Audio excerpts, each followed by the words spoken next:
And 3, 2, 1. Boom. We're doing the TikTok today. My phone survived getting drenched in water. What a catastrophe that was for me. Oh my goodness. Kind of a bummer of a day, honestly, guys. Kind of a bummer of a day for me. I was hoping that today was going to be my big, go do chores kind of day. Rainy, dreary, right? Can't go anywhere, can't do anything, and just kind of ended up me being bumming around, honestly. And I'm kind of bummed about that, thinking back on it, you know? I wish I had done, my dishes. I wish I had cleaned up my apartment. I wish I had tackled all this kind of stuff. I don't know what the block there is. I don't know what's stopping me, you know? But there's something. There's something. I just can't seem to get the gumption. And maybe talking about it out loud will help. Maybe talking to people about it and getting some feedback or just, I don't know. I don't know what it is. It's just and it's so silly because there are other aspects of my life that I'm not really struggling with, right? I get to work, I do a good job, right? And I come home, I'm doing workouts, doing that kind of stuff. I take care of my little dog, you know, all that kind of thing. It's just these other chores and these other aspects I'm really struggling with. You know, I'm really struggling with them. And I don't know what it is. I can't quite put my finger on it. Content, good to see you. Is it bad that you're first? Is that a bad thing? Good to see you guys out on TikTok land. Already we got the Ronnie McNutt crowd coming on in, which is great for me, pumps my numbers. Good evening to you, Anemone. A pleasure as always. Hope you're doing well. Hope you're doing well. I'm going to start today. Grinning, good to see you.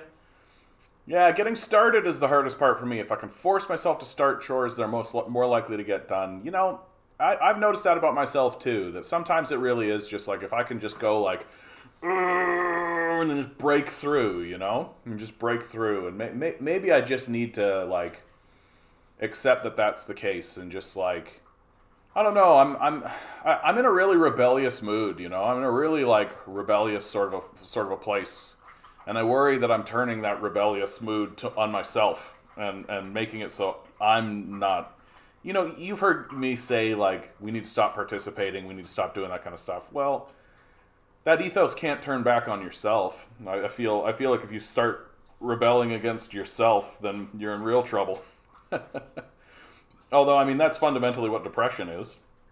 I've suffered with depression my whole life, and one of the things that really was a breakthrough for me was the recognition that depression is a rebellion against the self.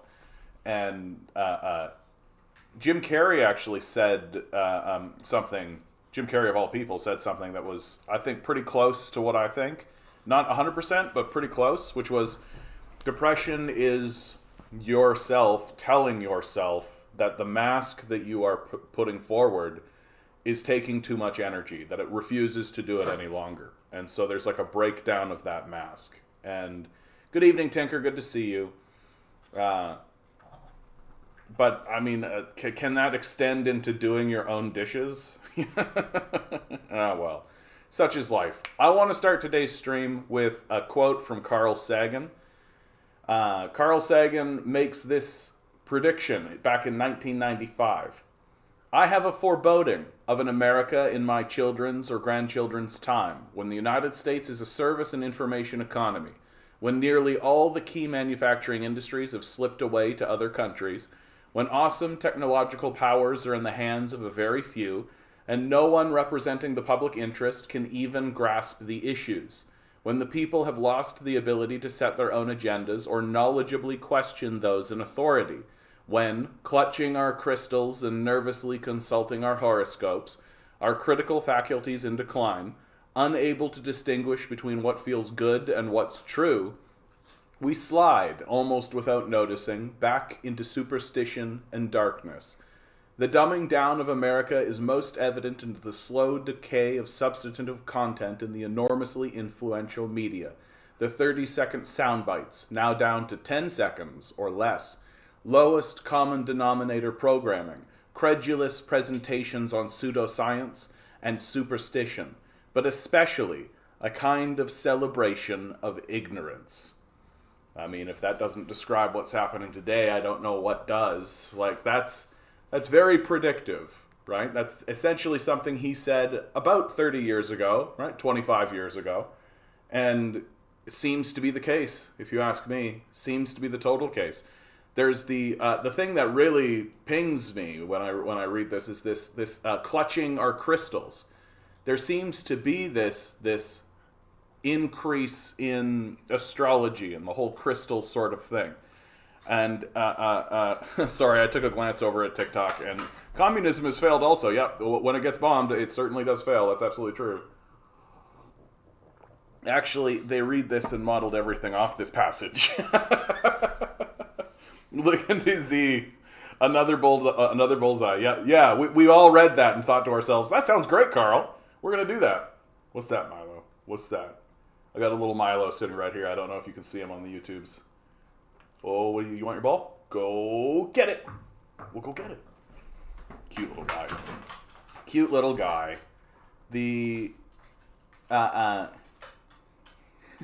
It's just getting more and more difficult for me to take these people. Well, communism does. I'm just like, bro, like, what are you going to have to see? Like, what are you going to need to see at this stage in the game? Like, yes, I'm sure communism fails when, like, the United States military comes through and just, like, carpet bombs the shit out of it. Like, I saw this great little picture the other day. I shouldn't even say great, but it's like the Korean War, facts you need to know. Literally, Air Force General Curtis LeMay said we killed off 20% of the population. Right? U.S. planes dropped 635,000 tons in bombs, 32,000 tons of napalm. North Korean fighters and allies lost almost 1 million. Korean civilian casualties, 2.5 million, 1.55 million from the DPRK. 75% of Pyongyang was destroyed. Historians say biowarfare was used against communist forces. U.S. bombers with nuclear arms were deployed. Like, but communism's the problem. The problem is the communists, and the commies never work. Like, if communism fails, then just why are we spending so much money to destroy people? Like, why are we spending billions and billions and billions, if not trillions of dollars, to destroy countries that try to adopt communism? Like, what's the point of it? If communism just fails, then just let it fail, right? It's just going to fail, right? Like, but no, we need to bomb it, right? How's Russia doing? You don't know anything about Russia, dude. Like, you don't know anything about Russia. Like, it's very, very, very clean cut, very clean. Like, the communist project there did not fail. It was betrayed. Like, very simply and very straightforward. Post-Stalin, right? And that for a very simple reason. They knew that if they didn't pivot and try to join the West, that they would get annihilated by the West. That's what they knew.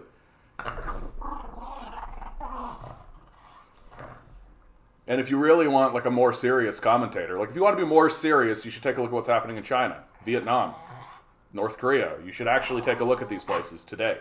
Laos, Cambodia, right? You should take a look at what's going on throughout Latin America at the moment. Like, if all you're going to do is get stuck in this, like, well, 100 years ago a thing happened, no one cares. No one takes that seriously. It's not an adult position. It's not a serious position.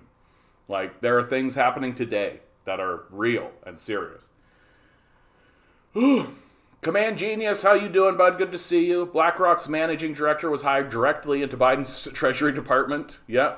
Yeah, we're literally in fascism. Dude, the prime minister, the current prime minister of the UK, the current prime minister of the UK is literally a Goldman Sachs executive.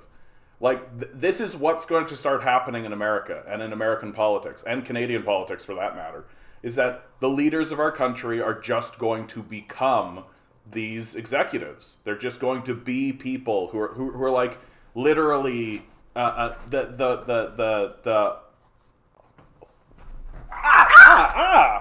dude. I was just playing with you, buddy. Hey, buddy. If we're going to play, you got to be nice, okay? I know I just made a move on you, and you tried to make a move on me, and we collided into one another. But come on, buddy. Come on. You gotta be nicer to me than that, okay? You little guy. You know how sometimes you're playing, and you play a little too rough, and you hurt one another? That's what my dog just did to me. He got me good, too. He went deep. Like, I got divots. Little divots. Milo, buddy. Ow, dude. Didn't break the skin, though. Getting old, buddy. Getting old. I remember when you were younger, you'd do better. Little guy. Yeah, like it's just going to get to the point where straight up like Jamie Dimon is going to be the president of the United States. Like Jamie Dimon is going to be the secretary of the Treasury. Like these executives are not going to even bother having surrogates. They're not even going to bother with surrogates. They're not even going to bother with that kind of thing, right? They're just going to straight up rule directly because they're just going to decide that that's going to be a more efficient way of doing it. And the populace is going to reject all of their surrogates. Like, that's what essentially happened in the UK, right? The UK, you had Boris Johnson step down because he was being rejected by the populace. And then they replaced him with Liz Truss, who gets really rejected by the populace. And now they're just like, well, you got to do it ourselves. And they just step in and do it themselves. Right? And that's exactly what's going to happen throughout America. No one's going to be able to deny it anymore. Well, I mean, people still obviously will. You see that every day. People are living in a state of total denial. Like, it's unbelievable. Yeah, that's exactly. Good to see you, Staz. That's exactly right, Tinker. Like, they forget to mention capitalism's death toll, right? Slavery, famine, genocide in India, so on, right? Like, just seems to be like convenient amnesia. Like, if a communist trips and fall over, the capitalist opinion is that that's the end of communism itself. But if a capitalist takes a knife and stabs someone to death in the middle of the public square, well, they must have had good reasons for that, and we're spreading liberation and freedom. That's what we're doing. Like, yeah, thanks, Compton. I agree with you. I think if it came down to a real fight, I think Milo would have one over on me for sure. Well, getting into the news of the day, right? This comes out of The Guardian, published Thursday, so literally published today. Oh, look, they're finally admitting the things that we all knew, right? They're finally actually openly talking about the things we knew. Revealed, Exxon made breathtakingly accurate climate predictions in the 1970s and 80s, right? The rest of us are well aware of this, right? It takes the media, a little while to catch up with us. Here at the Canadian Commie, I've been reporting on this all along. I've got the documentation. I've been talking about this for over a year now. So this is why you tune in, because we're ahead of the mainstream as always. Fart Sniffer 78, how you doing, bud? Sticking with that name, eh? Like really doubling down. Andrei Martyanov on YouTube, very informative. There's a hot tip. The oil giant Exxon privately predicted global warming correctly and skillfully, only to then spend decades publicly rubbishing such science in order to protect its core business, research has found. A trove of internal documents and research papers has previously established that Exxon knew of the dangers of global heating from at least the 1970s, with other oil industry bodies knowing of the risks even earlier, from around the 1950s. They forcefully and successfully mobilized against the science to stymie any action to reduce fossil fuel use. A new study, however, has made clear that Exxon scientists were uncannily accurate in their projections from the 1970s onward, predicting an upward curve of global temperatures and carbon dioxide emissions that is close to matching what has actually occurred as the world heated up at a pace not seen in millions of years. Exxon scientists predicted that there would be global heating of around 0.2 Celsius a decade due to the emissions of planet-heating gases from the burning of oil, coal, and other fossil fuels. The new analysis, published in Science, finds that Exxon science was highly adept, and the projections were also consistent with, and at least as skillful as those of independent academic government models. Jeffrey Supran, whose previous research of historical industry documents helped shed light on what Exxon and other oil firms knew, said it was breathtaking to see Exxon's projections line up so closely with what subsequently happened. This really does sum up what Exxon knew years before many of us were born, said Supran, who led the analysis conducted by researchers from Harvard University and the Potsdam Institute for Climate Impact Research. We now have the smoking gun, showing that they accurately predicted warming years before they started attacking the science. These graphs confirm the complicity of what Exxon knew and how they misled.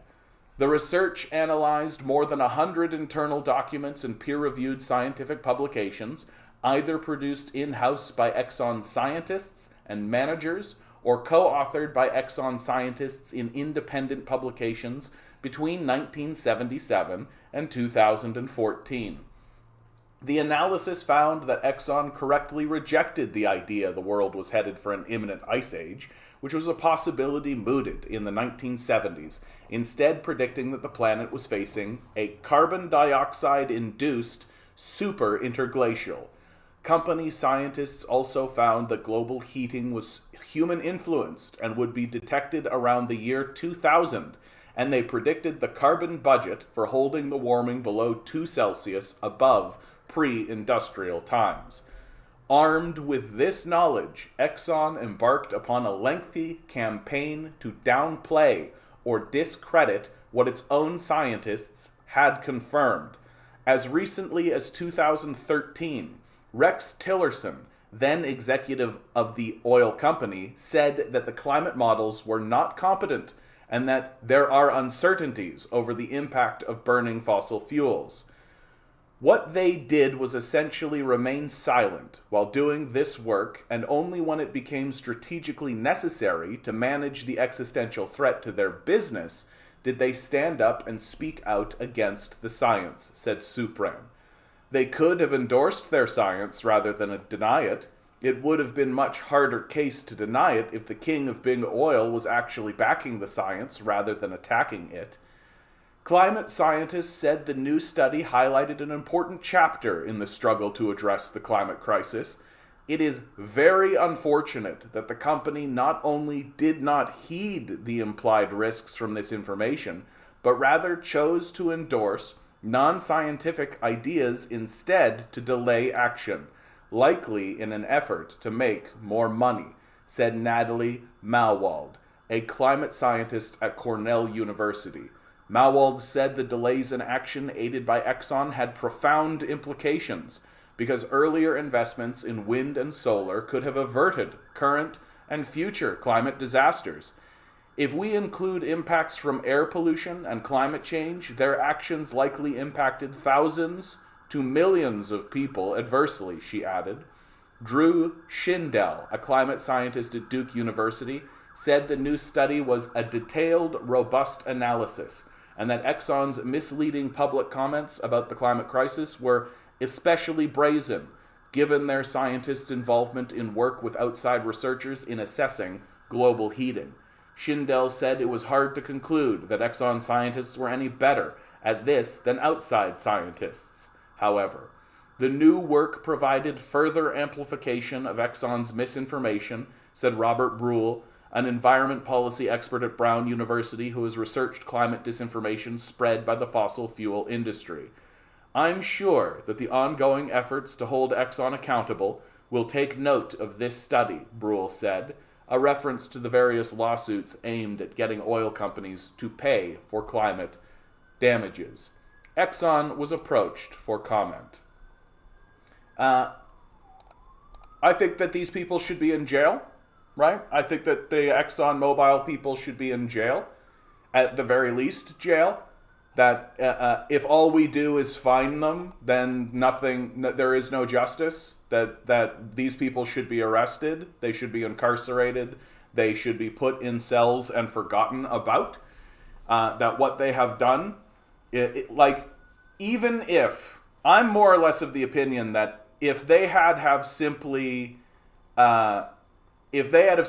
known about it, and then just sort of not said anything about it, and then when it started to become a more public issue, they had have gone like, okay, we're just going to go along with the public here, we're just going to go along with it, right? Then that would have been reprehensible, like demonic, but better than this, right? Better than this. I wouldn't be calling for all of them. And I literally mean like the people working in the mailroom should go to jail. Like I'm straight up, like, I will not accept the Nazi defense of we were just following orders. Like, nope. If you're part of this institution, I think that that institution should be nationalized. I think that we should collapse it to the ground. The executives, the people working on the oil rigs, literally the people working in the mailroom. I think all of these people should be incarcerated. I don't accept we were just following orders. Leave, go get a different job, right? I won't accept that from the Nazis, and I'm not going to accept it from ExxonMobil. These people knew what they were doing. They knew what the science was. They were collectively together gaslighting the public, spreading disinformation about things that they themselves admitted from their own scientists they knew were wrong. Like, jail. And not like a year. Like, I mean, put them in jail and forget what jail you put them in. Like, jail. Goodbye. Farewell. Forever. And yes, of course they're going to pay for it. We're going to bankrupt all of them. They don't get assets. They don't get to keep stuff. They get to be in prison until they die.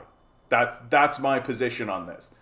And they don't get houses, they don't get assets, they don't get investments, they don't get to have like there's lots of money in the banana house. Like, they don't get any of that shit. It's over for them.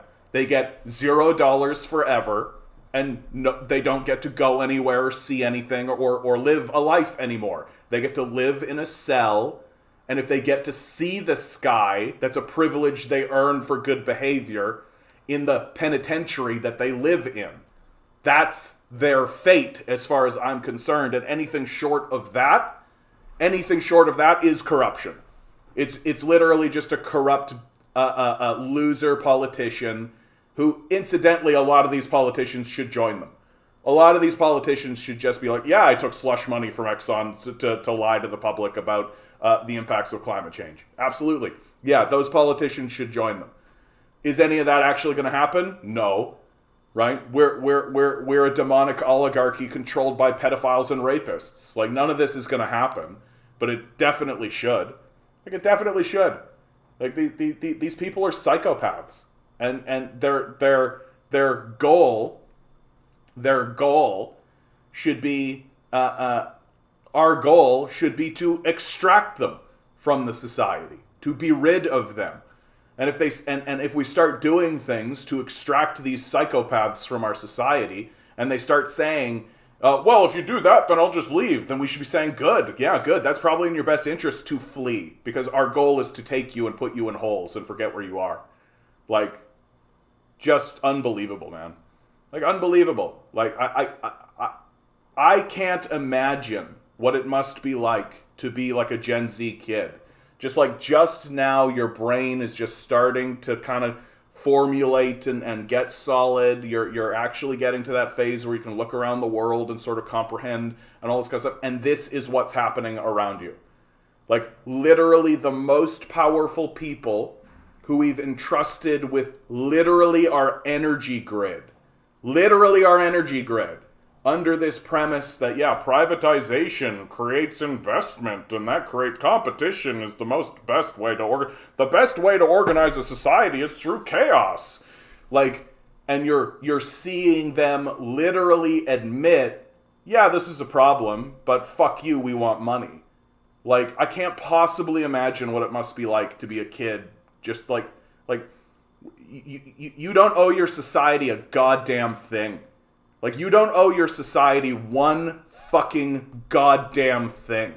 That the people who are standing up, like your psychopaths like O'Leary, right? Standing up and saying, like, oh, if you don't work your heart out and do your best to sacrifice your life for this death cult, then you're a loser. Like, these people are psychopaths.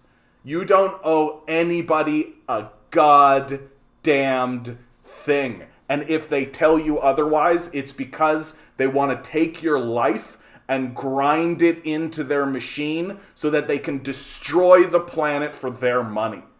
This is what we're doing here. Like, this is what we're doing. We have no reason to participate in any of this. We have exactly zero reason to participate in this and every reason imaginable to rebel full scale. And instead of gathering en masse and surrounding these people's houses so they can't go anywhere and the whole thing grinds to a halt, we keep working for them. That's the best part.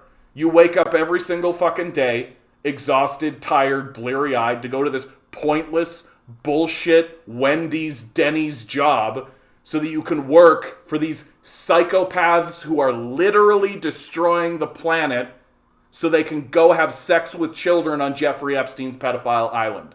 That's what your life actually is. And you do it every day. Like, there's something wrong with us. I'm getting more and more to the point that I genuinely think that we're being hypnotized. Like, I don't have the smoking gun on this. I don't have the document. But more and more and more, it's like I'm looking around the world and just scratching my head, being like, how in the fuck is this happening? How is it that we are abandoning our children, we are destroying our food, our water, our air, all of the money is obviously funneling up to the most psychopathic, rapacious, ridiculous people that we have ever seen. Like, the Jeffrey Epstein scandal alone should have people rioting in the streets. But we all just keep going to work and everything's fine. Yeah, what's going on with the TikToks? Like, at some point I have to start saying, are we just being hypnotized? Are these screens just flickering into our eyes and creating little trigger words for us? So if you say things like communism or sharing or compassion or empathy, it like turns a switch on people's brains and they go, and they literally can't participate. Like, there just comes a point where I have to actually start believing that. Because because the other explanation is that we're all demonic, evil psychopaths. Like, that's the only other thing that is even possible. Like, what are the possibilities? And the possibilities are either that there's probably a CIA psyop going on, and likely there'll be like like 10, 20, 30 years from now, there'll be like a church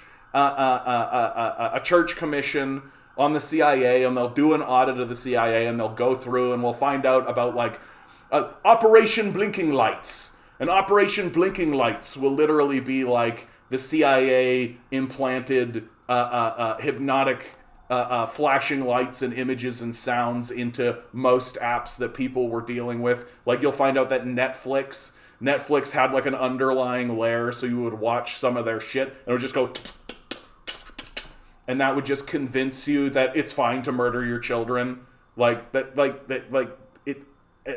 it'll all come out, and if that happens, I'll just go like, yeah, called it.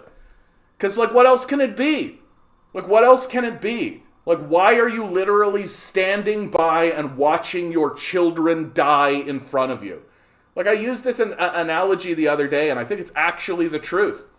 It's like we're a society, it's like we're standing on the row of a street, and we watch like a pedophilic serial killer come out of his house and wave at us. It's like he waves at us. He's like, hi, everybody. Hi, I'm the pedophilic serial killer. And he walks down the street to the daycare where all our children are. And we're all just watching him walk down to the daycare where our children are, right? He goes inside the daycare and he takes his time and like pats the children on the head and says, hi, everybody, hi. And the kids are like, hi, pedophilic serial killer. And then the pedophilic serial killer takes one of the children, says hello to the staff, and the staff are just like, oh, hi, hello. And then he walks by all of us as we're standing watching him silently on the side of the road. And then he walks the kid into the house, and we never see the kid again. And if somebody stands up and said, I think he's killing these children, everybody goes, no, no. Like, what else can it be, guys? Like, what else can it be? Like, it's unfucking believable to me, the scale and the absurdity and the ridiculousness, that it's starting to get to the point now where I've got to start saying it is our fault. Like, we can't just point at these institutions Like, we can only point to these institutions for so long before we're like, maybe we're just so pathetic. Like, maybe we're just so pathetic and weak, and maybe we're such a huge amount of massive losers that we're just watching this happen in front of us and being like, yeah, that's fine. Yeah, that's just a normal way things should be. Yep, I'm just going to keep going to work. Absolutely. I'm just going to keep fucking going to work. No, I won't go to a protest or rebel in any way. I'm a good citizen. I'm a good citizen. I'm going to go buy my Big Mac 483 truck so I can keep that's bigger than a fucking World War II tank. And that way people will know that I'm a serious person. Yeah, I'm a very serious person. Like Jesus Christ. Like Jesus Christ. Like, and our kids are not going to forgive us.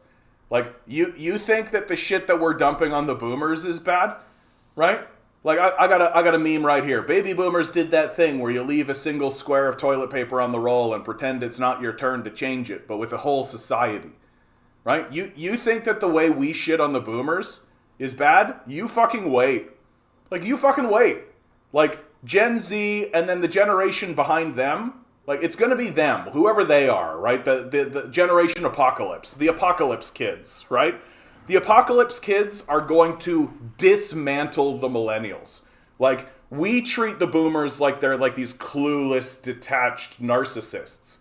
They're going to treat us like we're Nazis. And they're right. Like, they're fucking right. The shit that we're doing is unbelievable.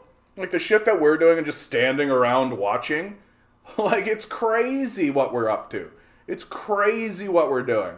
And sure, there's like a group of us, just like with the boomers, there was a group of us, a group of them, being like, hey, this is wrong and we shouldn't do it. Well, okay. Like, we're literally poisoning the entire planet. We're despoiling all of nature. We are literally manifesting hell. That's not metaphorical. We are literally manifesting hell into the world while we, like, watch TikTok videos and are just like, yeah, Billie Eilish. Yeah, she's so cool. Like, there's something fundamentally wrong with us. Like, fundamentally wrong with us. And the generations that come are going to spend a lot of time talking about what that is. Like, this is well beyond narcissism. Like, we can peg the baby boomer generation as a narcissistic generation for sure. This is well beyond that. Like, we are in, like, demonic, psychopathic, like, serial killer level. We are a generation of people who are, like, peeling skin off of children's faces and going, heh. Like, that's who we are. And it's just, we are not going to be forgiven. Like, and they're right not to forgive us. Like, they're right not to forgive us. And the only way that we could possibly bounce back from this as a people and as a generation is if we literally surround the halls of power. If we literally surround the halls of power and finally say to these pedophilic psychopaths, yeah, no, we're not going to take you seriously. Like, you're not the leaders of anything anymore. You don't get to, like, run a Wendy's anymore. You don't get to have anything. You don't get to have any wealth whatsoever. In fact, you get to live in a little box now. And if you want out of the box, we'll let you go into a courtyard. And that's your whole life from now on. And that's the only way we'll recover at all in the perception of the preceding generations. And you can see it happening in the perception of Gen Z. You can see it happening. Like, these kids are falling into a total absurdism. Like, their life is a nightmare. They know they have no future. They know that there's nothing happening for them. They understand that everything is going to be destroyed. Meanwhile, their entire country seems to be mobilizing itself to go to a pointless, ungodly war. And in the meantime, the wealthiest people are fucking children and telling them you need to work harder. Like,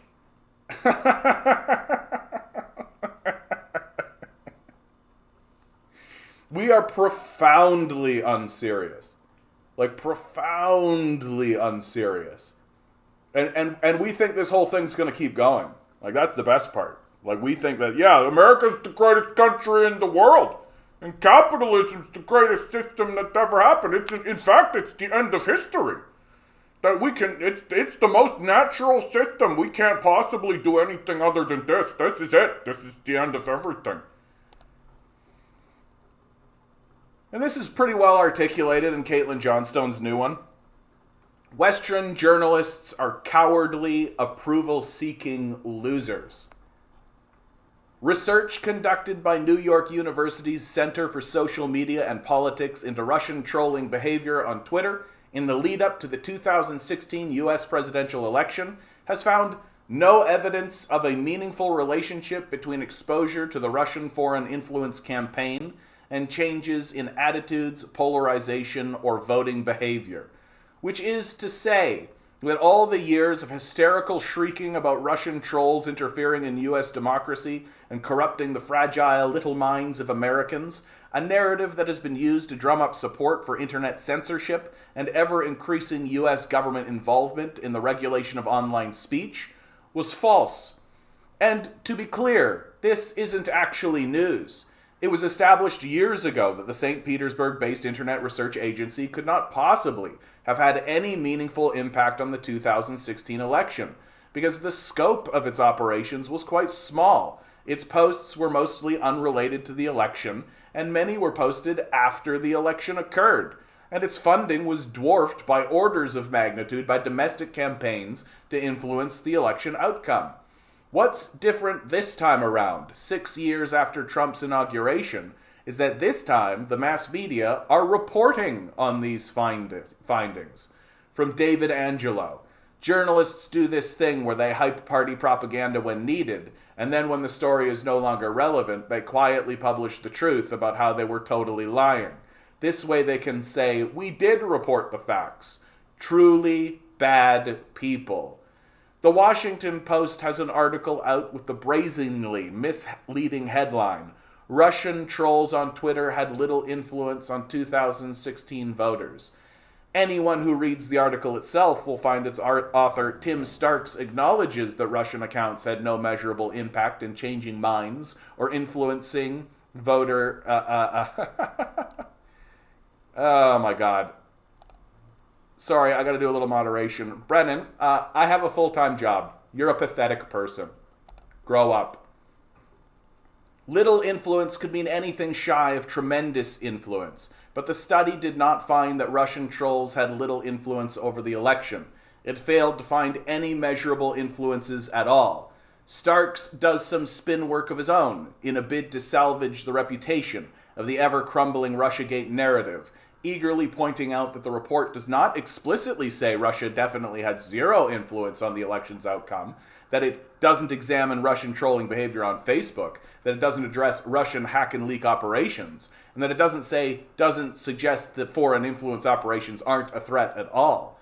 None of these are valid arguments. Claiming Russia definitely had no influence on the election at all would have been beyond the scope of the study. The report's authors do, in fact, argue that the effect of Russian trolling on Facebook were likely the same as on Twitter.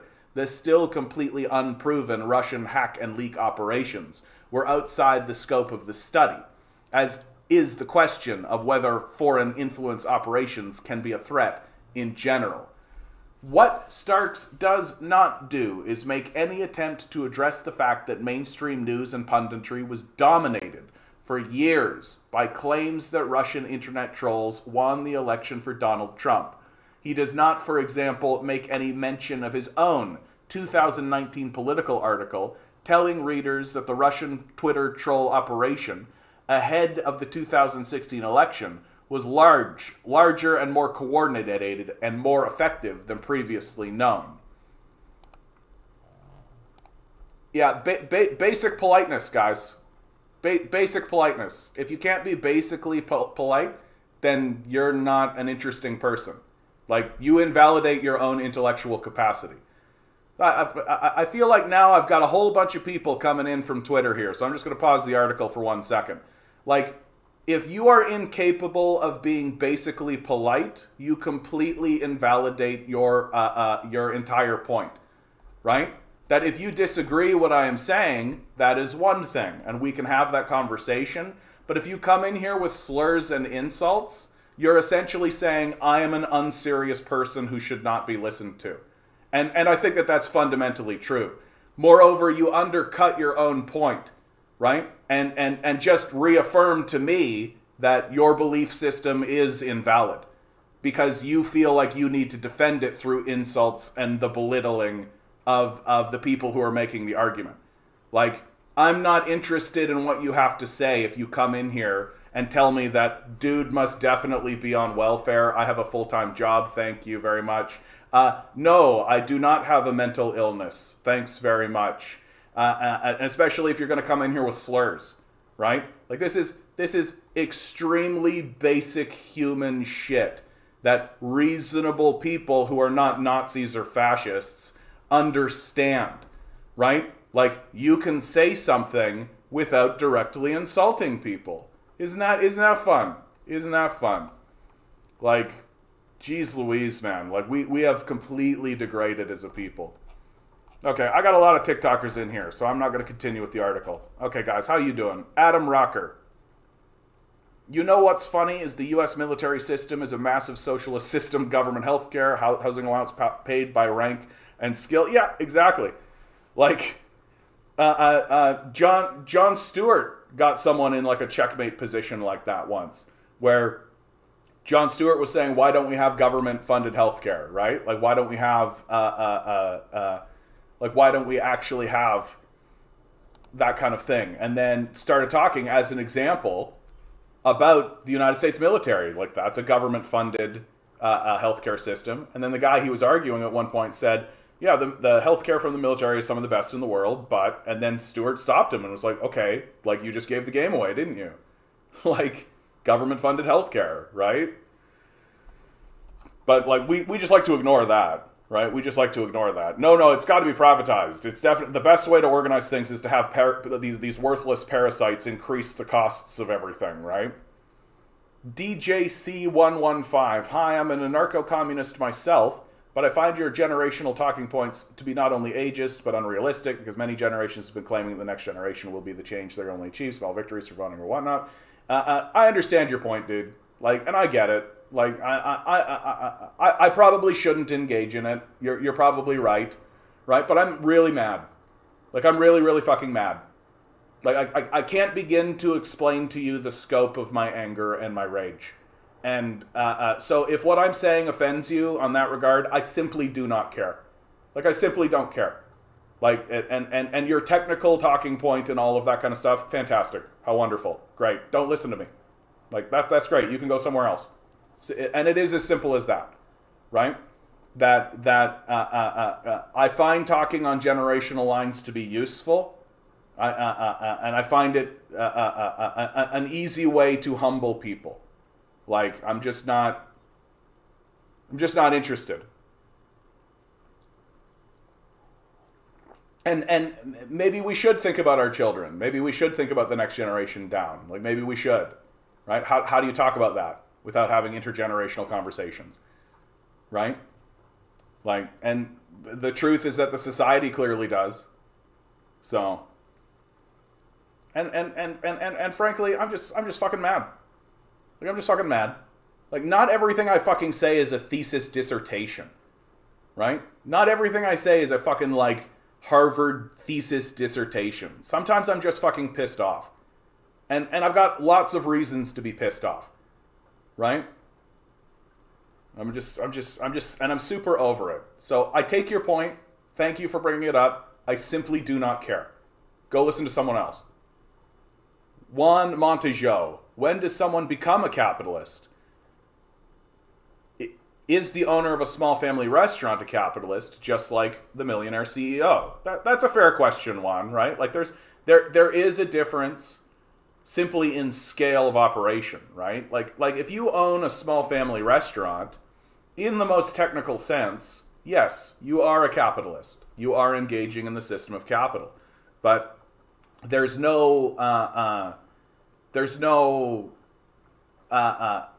a difference, right? Like if you're like BlackRock or Vanguard, who literally controls like 70 to 80% of the shares in America, you are fundamentally different than just like some guy who owns a rinky-dinky like Tim Hortons or Denny's or something. And if you're going to stand up and defend this system of ownership when it's obviously attempting to betray you, it's just not a system I can take very seriously. It's just not something I can like stand by and be like, yeah, this guy owns a Denny's and so I guess the system works. Like, obviously not. And meanwhile, like, the system is doing everything it can to completely destroy guys like that, right? If you own like a little restaurant or something like this, there's a big fish trying to destroy you, and likely will, right? Play one game of Monopoly and you'll see it in action.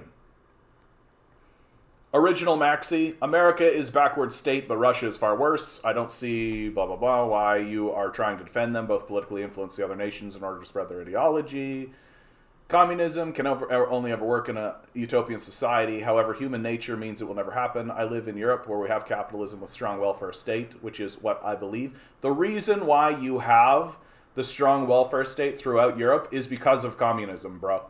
That the systems that you have in place were concessions from the capitalist system instead of in replacement of revolution.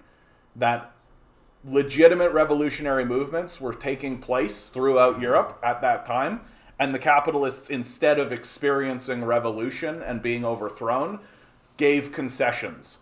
And it's not going to last much longer, right? The capitalists will begin assaulting the welfare state like they are in Canada and the United States, like they are in the UK, right? Like they're trying to get rid of the NHS. Here in Canada, they're privatizing the healthcare system, right? And that's going to happen all throughout Europe, and you're going to watch it happen. And stop fooling yourself. Stop fooling yourself that Europe did this because of the niceness of capitalists. The capitalists conceded power in favor of facing a revolution. That's what actually happened. And as the death cult and as the system of capital continues to degrade, it's going to get worse and it's going to get obvious. It's going to get really, really fucking obvious. A lot sooner than you think. And human nature is hardwired for communism, right? We're social, communal animals. This idea that the best way to organize our society is to let systems be privatized is just crazy to me.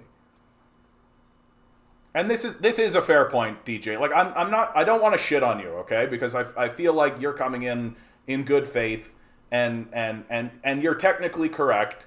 Like you are, like you're technically correct, and I'll happily admit it. Like, I probably shouldn't lean so hard into the generational politics, and focus on the capitalists. You're right. No, DJ, you're right, man. You're right. Like, I'm not gonna try to come at you. Like, you're right. And that's all. But I'm mad. So. Content, as always, leaping to my defense, I value it, bud. Millennials seem progressive, sure, but people in their early 40s is millennials, and they have power, and they're doing evil shit. Yeah. And that evil shit is based on capitalist principles, right? And so DJ is correct. And DJ, you're right to come in here and to rebuke me and to check me on this. So I don't mind it, bud. As you can see, I don't mind. Like, sometimes I'm just fucking talking shit because I fucking am mad. And I am. I'm way more upset than I thought I was today. You know, I thought today I was just sort of bumming around, but I'm really realizing it right now, man. Like, fuck, man, am I mad. I'm just spitting nails about this. Because it's just like, fuck, this place could be so much nicer. We could have so much cooler shit than this. Like, we could be doing so much better. We could be living in a society that's actually focusing on collective goals instead of, like, trying to blow up the rest of the world while telling children to, like, go work harder for pedophiles. Like, Jesus fucking Christ. Original Maxi, that's what you believe. Others, such as conservatives, believe you will naturally want to form a state. America is an example of extreme capitalism. Yeah, in Europe we have workers' rights, welfare, and free healthcare. Yeah, as a response to communist revolution. Like, the post-world, like, the post-communist period, or not the post-communist period, the communist period, like the spread of the Soviet Union, right? Communism throughout that period, right? Like, the capitalists were faced with a very clear choice that was happening throughout all of their countries. Experience a revolution and lose the means of production, or concede, make concessions. And many places make concessions. including America, by the way. Like, the New Deal doesn't come in because Roosevelt's a good man. It doesn't come in because all the capitalists got into a room and said, we have to do something about the poor. Like, that's not what fucking happened. They had people outside their door holding communist signs, calling for a revolution with the intention of overthrowing the state and taking and seizing the means of production away from these psychopaths. And so what did they do? They said, well, rather than experience that, which they witnessed successfully happen in many countries at that time, they went, yeah, let's maybe concede some of these points. Let's take a look at the complaints that they have and actually say, okay, we'll do that, right? Because it's better to concede a little bit of power and to concede on certain lines than it is to lose the means of production. That's what happened in Europe. That's what's happened across the board. So if you're standing there saying, I like my system because I have these socialist programs and these sorts of things, well, you can thank the communists for that. Because you didn't get them because your capitalists are nice. You didn't get them because everybody got into a room and said, what's a better way to run a society? You got them because communists scared the shit out of them and said, we'll take everything away from you. And they went, okay, we'll give you this and we'll give you that and we'll give you this, right? Like, that's how you actually got your welfare system. You don't vote in social democracy. It's not how it works. Compton says, you got mercenaries killing people somewhere for Musk, who is old enough to be cousins to the millennials, and they're in their 30s. Yeah, it's true. No, it's true. Leon, how you doing, Leon? Good to see you, bud. A state is just one form of social organization. It has nothing to do with conservatism. States are fine. I mean, we can have a debate about the nature of the state, and like communists have written quite a lot on the nature of the state and what's necessary. Like, my general opinion, like, I tend to agree with many of the modern day communists when they're saying, like, yeah, it's all well and good to talk about, like, the withering away of the state or a stateless society, but, like, the American Empire is like a Nazi organization that's tromping around the world. Like, we got to do something about them. Like, we've got to do something about them.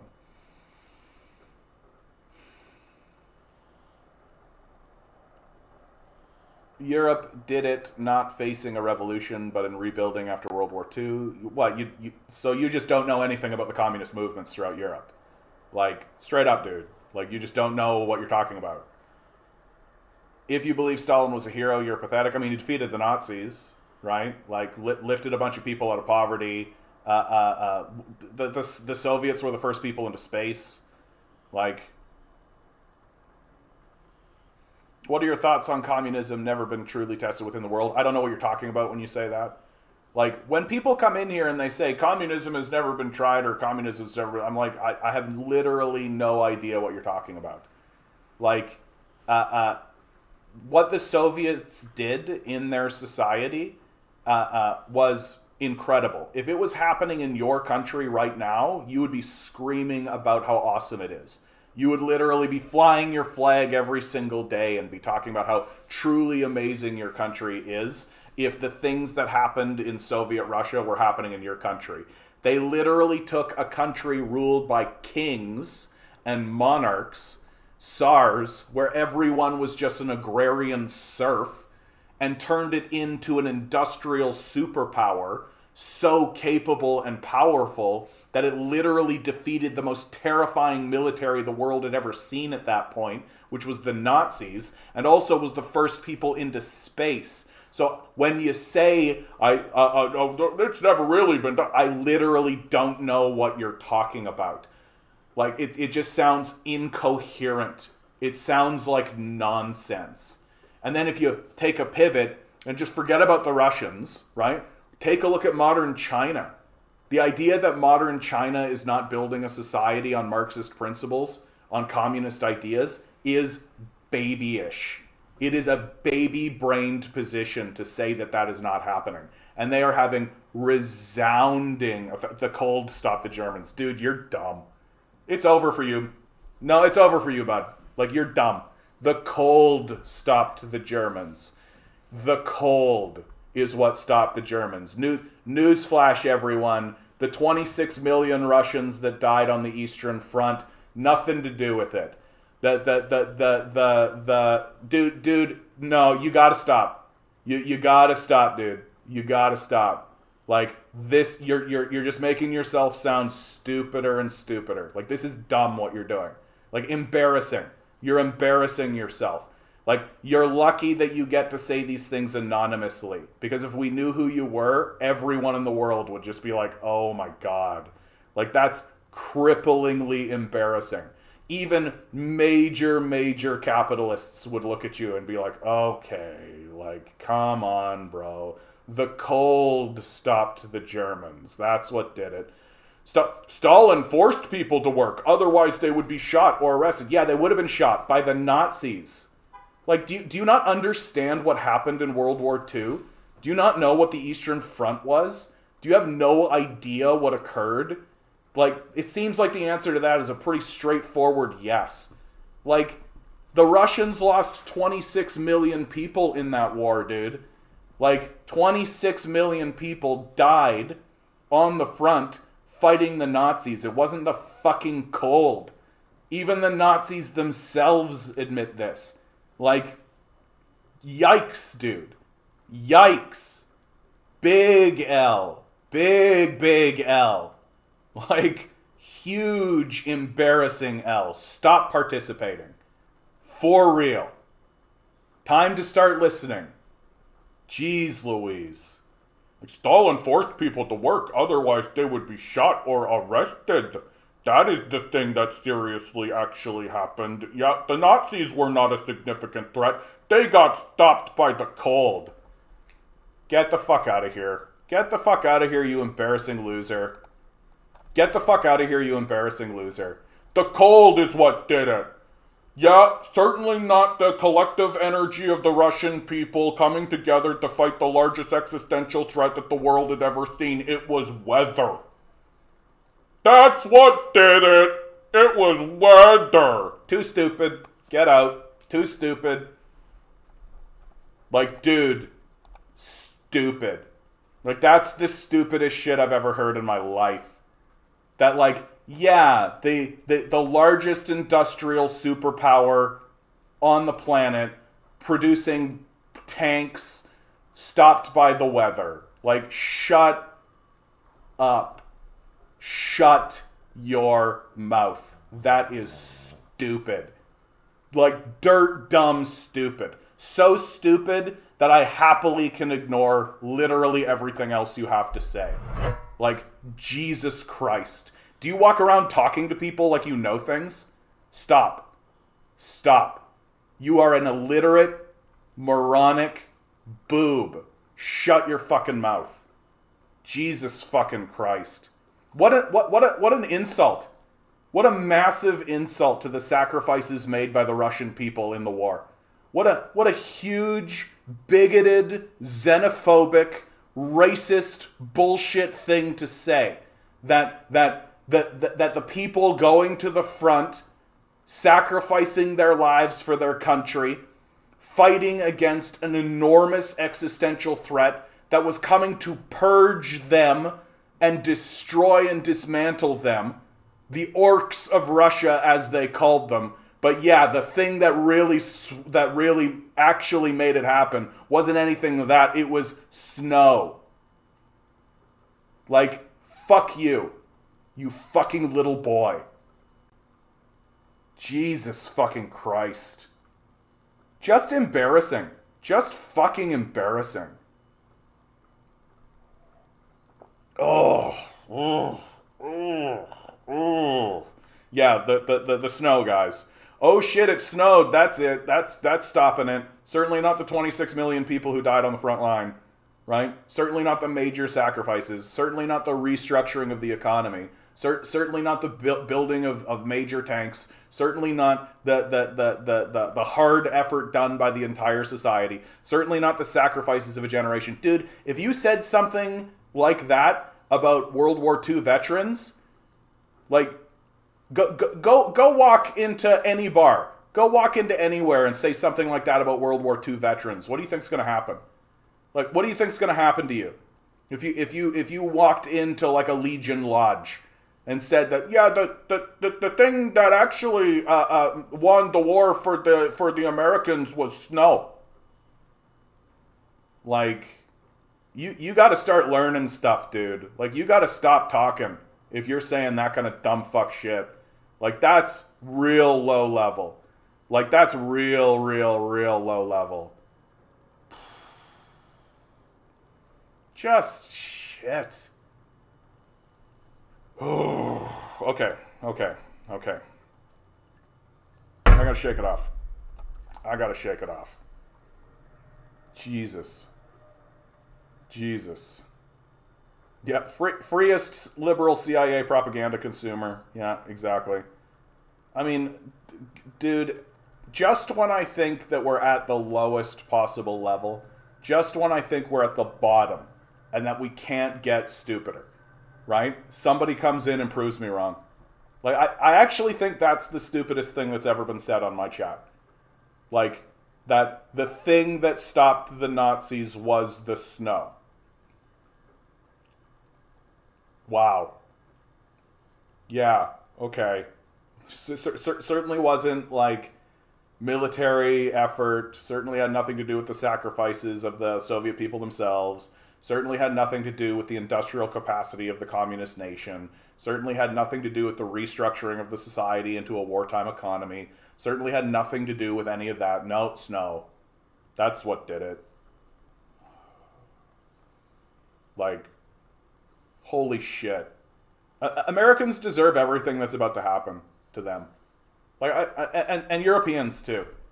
Like, the West generally. Like, the West is going to get completely fucked over. The West is going to get completely fucked over in ways that it can't possibly even begin to comprehend or imagine. And they deserve it completely. Like, and this is just evidence of it. Like, we absolutely deserve the ramrodding that's coming our way.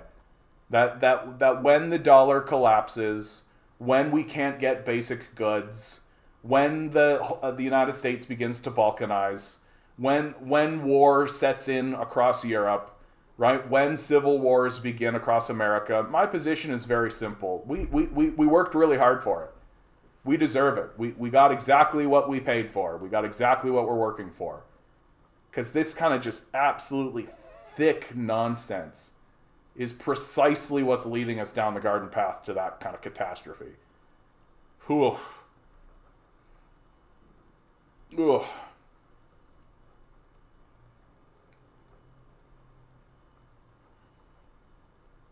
Yeah, Command, I think you're onto it there. It's because the American school system never talks about the Eastern Front.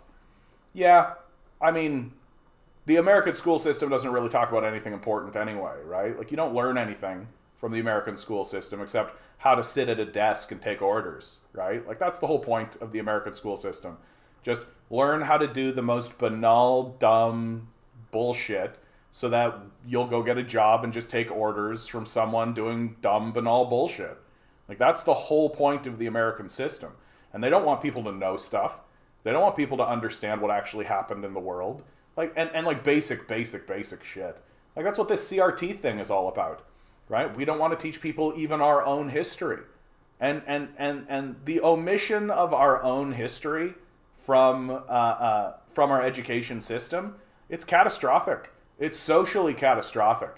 Like, we don't teach people, like, about the Homesteaders Act or the Canadian Dominion Act, right? Which are like absolutely crucial. Like, if you want to know what the actual centerpiece of our culture is, it's the Canadian Dominion Act and the Homesteaders Act, where white males got to move from Britain and settle across the prairie states and the prairie provinces, getting upwards of 360 acres of land for free. Or at least for almost nothing. Right? Like, do you have an opportunity like that happening in your life? Where someone's going to give you 360 acres of land for almost nothing? Is that something that's real, that's happening in your life? It's absolutely what has formed our culture. And the most embarrassing part about it is that the people who now live on that land, which is handed down to them from their fathers, are telling everybody else that government handouts are bad. Like, that's how embarrassing we are as a people. That and we absolutely deserve it. Like, we deserve 100% the shit that's about to happen to us. Yeah, it looks like another Nazi lover got booted. Yeah, it wasn't the Soviets that defeated the Nazis. It was the cold. That's it. The snow. The snow's what did it. Right? Forget about the encirclement strategies. Forget about any of that kind of stuff that actually like prevented the mobilization of the Germans into the Blitzkrieg. Forget about any of that. Like none of that matters. No, it was snow. It was the cold. A revolutionary government would love to line up 10 anarchists. I don't know what you're talking about, Grinning. Sorry, I'm not going to read that comment. Yeah, Hitler lovers are the worst, most vile creatures, both on the inside and out. Yeah, I mean, I worry that what happened with Kanye West, right? Kanye West's sort of decline into insanity. I get very concerned that there are actually young kids who are actually taking him seriously. Like that, I'm really worried about this. Like at first I was like, oh my god, and everyone's gonna bounce off that, and like we're all gonna get away from that, right? I don't think so. Like I don't think so. I think all it's done is it's empowered people. I think that there is a type of person that it's really actually empowered, and that there is this just like absolute glorification and worship of Nazism now. Because like, yeah, Hitler did a bunch of good things, says fucking yay, right? We're all supposed to take this seriously. Like, this guy obviously has a very significant mental illness. Oh. Runkbaz making the absolute, like, what do you think about the Holodomor created by the Jews? Bro. That's next level. Like, that's a beautiful combination of two types of Nazi propaganda. Even the Nazis didn't make the claim that the Holodomor was created by the Jews. Like, it was always that the Holodomor was created by the Soviets, and then also, by the way, the Jews are bad, right? So this new combining that you've done is really beautiful. Like, that's next level neo-Nazism right there, dude. Bro, just go to Venezuela and see. You mean the sanctions? Like, see the results of the United States sanctions, which even the United States admits is the reason why the Venezuela is in the state it's in. Like, I love it when people come in here and just straight up embarrass themselves like this. Like, dick out, shoulders back, chin up, arms out, just swaggering in like they know something, and they just get owned completely. Like, the UN has saying it, the US has said it. Yeah, they put sanctions on Venezuela, dude. What, you think those don't matter? You think the sanction regime that they're putting on Venezuela has nothing to do with it? Like, Jesus fucking Christ. Oh, that guy, you're in the room. No, it's quite the opposite, bud. You tend to embarrass me, I think, that guy. Which I'm fine with. You do it with such grace.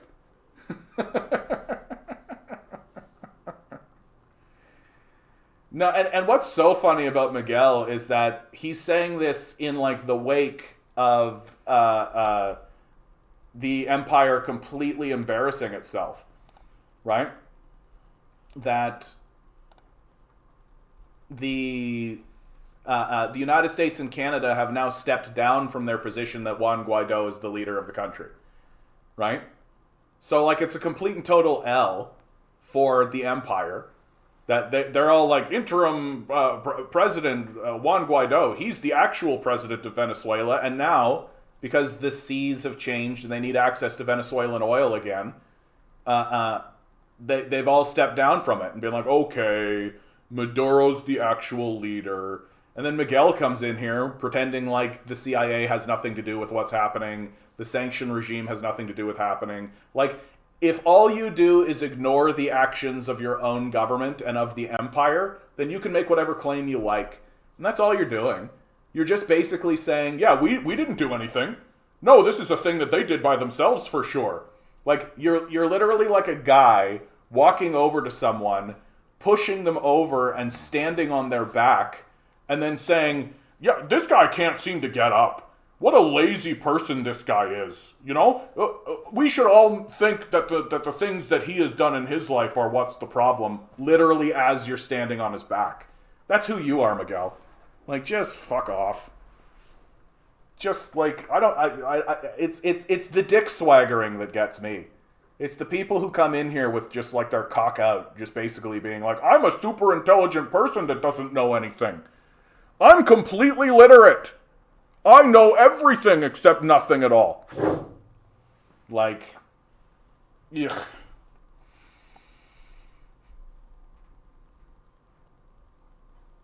Yeah, capitalism is killing hundreds of thousands in Ukraine. Yeah, the new Holodomor. Absolutely. Yeah, that's just normal. That's just the natural passage thing. Unavoidable, right? Unavoidable. Can't do anything about that.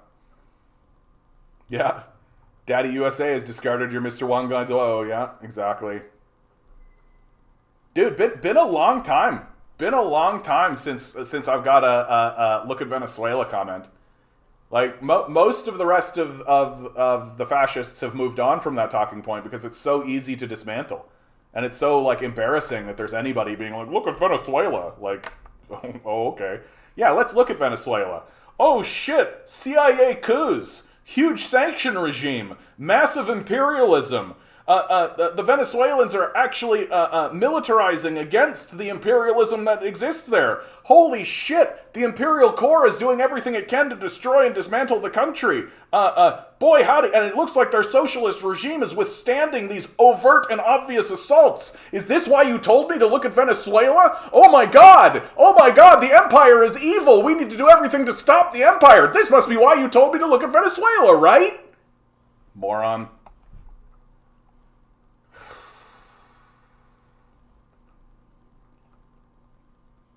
Yeah, Seraphim, you got it, man. You got it. It's amazing to see how easy it is to see the people that only read headlines. I don't think these guys are even reading headlines, man. Like, that's really the long and short of it. Like, I think that even if you read headlines, you would know more than this. It's just that it's just that all these people live in little, like, the nature of the internet is that everybody lives in their own little bubble. Right? Everybody lives in their own little bubble, and that bubble is like selected for them, essentially, right? That you have an algorithm now, and the algorithm itself is kind of fascistic in the way that it works. That it goes after leftists and removes communists from these platforms, but literal neo-Nazis are platformed and everything's totally fine. And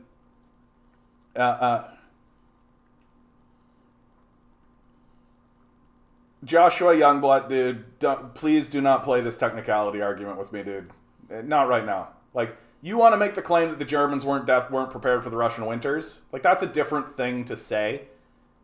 Like, fine. Okay, the Germans weren't prepared for the Russian winters. Okay, I'll give that exactly as much credence as it's worth.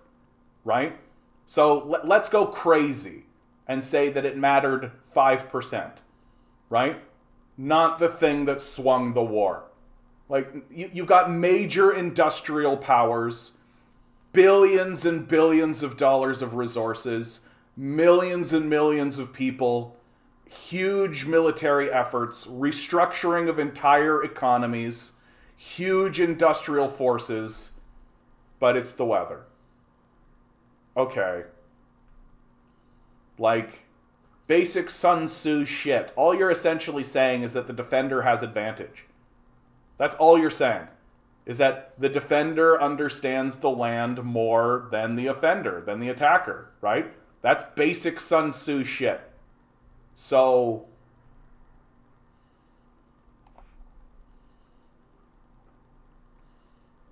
yeah. Venezuela only nationalized 20% of the economy, the rest is capitalism.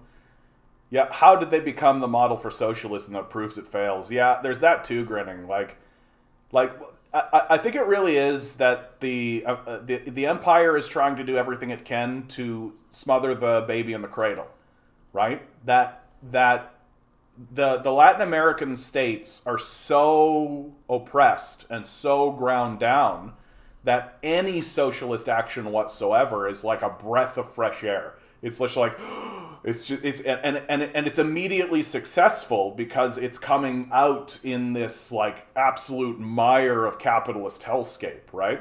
And so they really want to keep a damper on it because it's so obvious that socialism works, right? You only need 20% to show like, oh, this is actually really beneficial. Like, Hugo Chavez built hospitals and schools and, like, did all of the things that capitalists claim to want to do, right?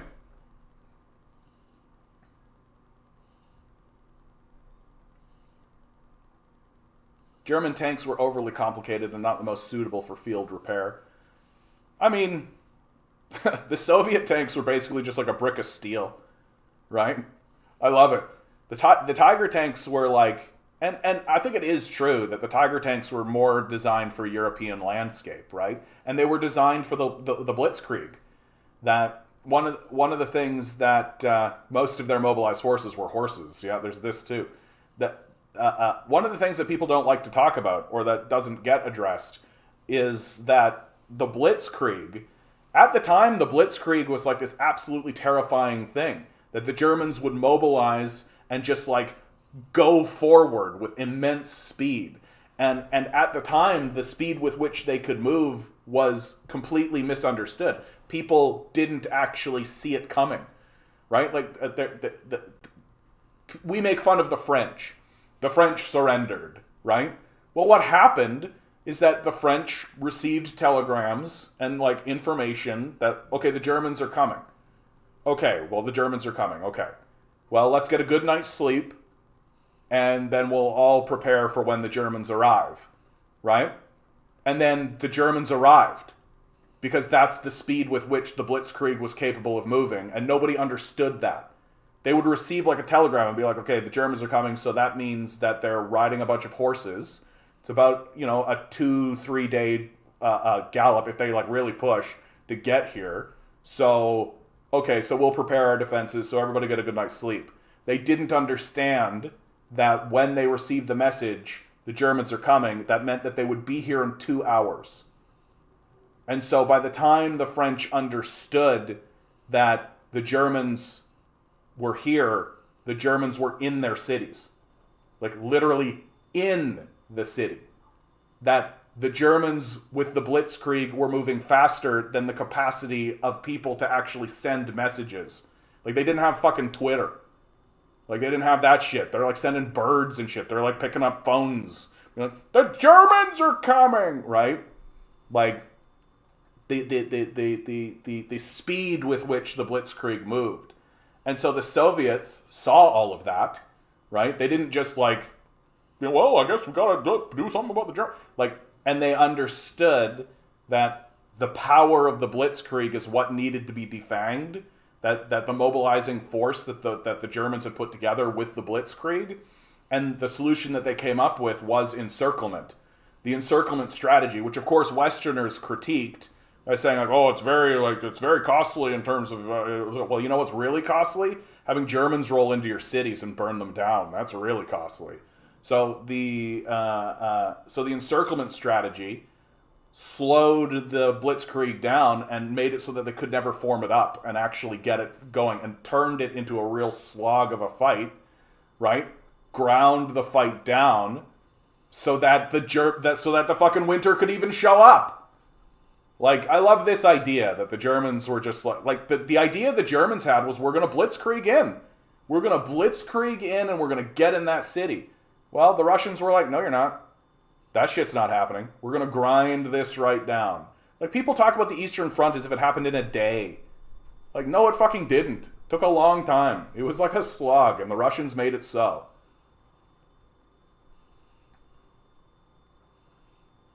Did the French not understand the Nazis would be there in 2 hours because sundials don't work after sun goes down? How long ago was this, by the way? Well, I mean, like, yeah, I mean, like, this is... Like, we have trouble understanding how people used to think, right? Here's a real good example of misunderstanding the scale of technology in war. That when the Gatling gun was introduced to warfare, it is extremely obvious that the generals of that day across the board, did not understand its impact, right? We've got like journals from these guys being like, just send more guys at it. It can't kill all of them. And the answer to that was, yes, it can. Like, they simply did not understand what it was they were looking at. And I think in the Blitzkrieg at that time, it was the same. That we have the like we have the benefit of looking back and with 2020 and having a much larger picture as well. Whereas the people of the day, like, they had never seen this before. This is new technology. This is a new thing. The Blitzkrieg is a new strategy, right? And you see this happen throughout history. And the Gatling gun is a big one, because the Gatling gun is what changed warfare forever. Because it used to be like, form your ranks, crash into one another, right? And tactics and all this kind of stuff were very in a limited sort of a scope. And then along comes the Gatling gun, and the Gatling gun is like literally, oh yeah, line up your force, they're gone. I don't care how many you have. You've got 1,000 men, they're dead. You got 10,000 men, they're dead. Right? And literally, like, this whole idea, like, we'll just send infinite men at it, and people were like, oh yeah, okay, I'll put a row of barbed wire, literally chicken fence, in front of the Gatling gun. You're going to charge in, and while you're trying to deal with snipping this and getting this so you can make a hole,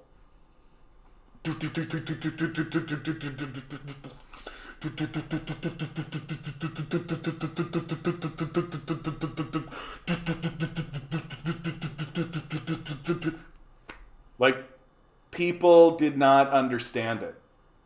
Like, people at the highest level of military strategy did not understand it. And the same is true of the Blitzkrieg.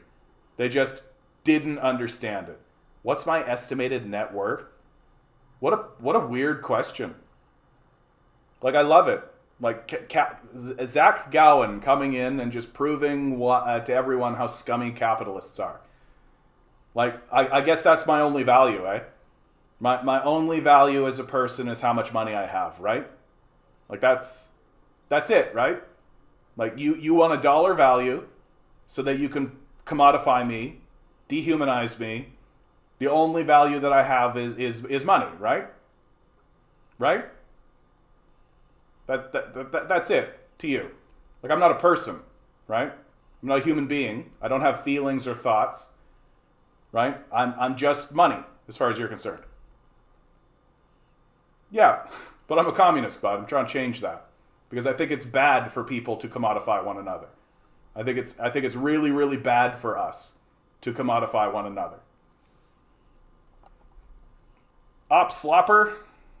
That's a fun name to say, dude. I gotta say it. Op Slopper. Op Slopper. I hope this is a good question, dude. I hope this is a good comment. I could use a new TikTok person coming in and saying something that's worth talking about and worth talking to.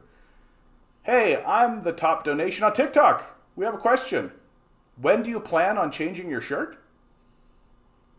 I don't understand the question, dude. Like, at all. Like, tomorrow?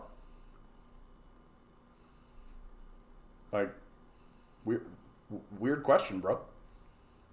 Like, a weird question. Okay. It's, is it? No, looks clean to me, bud. I put this on this morning, fresh out of the laundry. Weird. It's a weird interaction, this one. Loaf, good to see you, bud. Good to see you. Eric, always a pleasure. Always a pleasure to see you. You missed the... Oh, do I have pit stains? Oh, I do! Oh, shit. I didn't realize it. You got me, bud. All right. Oh, dear, everybody. I'm a human being. Look at that. Look at that. Top donator on TikTok. Took the time to come off of TikTok, donate on TikTok. Thank you for your donation. Come onto YouTube to tell me, is it... And of course, the other side is perfectly clean. All right, you got me. Bazinga.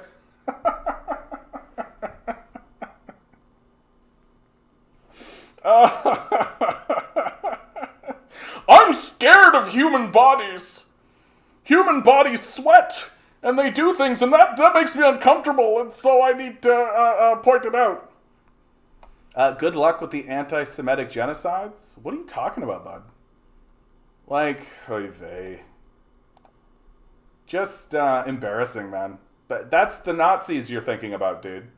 Like the Russians, or not the Russians even, communists don't have genocides in their narratives, right? Like I know that the Nazis try to peg them like that, but that's just Nazi propaganda. Like, and certainly not anti-Semitic ones.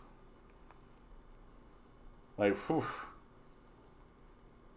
These sort of interactions, man, like I love it because they come in here and they think they've got me, right? They think they're like, haha, I'll show. Oh, he's got a pit stain. That's it. We've done it. We've embarrassed him. What a dunk. Just makes you look like a child, man. Yeah, what's with these weak troll efforts? Like, this is weak. This is so weak. Like, these people are children. And all you're doing is reinforcing my position and just reaffirming what I believe.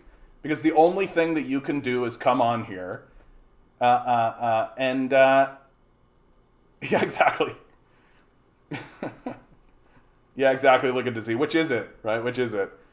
Yeah, I thought that we were being controlled by the Jews, and now I'm being told that we're actually trying to do a genocide against the Jews. So once again, the Nazis doing what Nazis do, right? The enemy is both weak and strong. The enemy is both this and that. Like, oy vey. Oy vey, man. We absolutely deserve what's about to happen to us, man. And on that point, I'm going to go use the washroom, and then we're going to talk about what's coming out of the WEF risk reports, because it's actually pretty interesting. Be right back. Stick around. Stick around.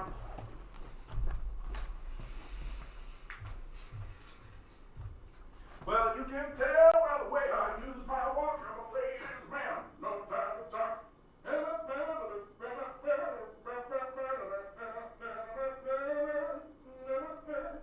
You make another day, and it's alright, and it's okay. You make another way, stay alive, stay alone. Stay alive.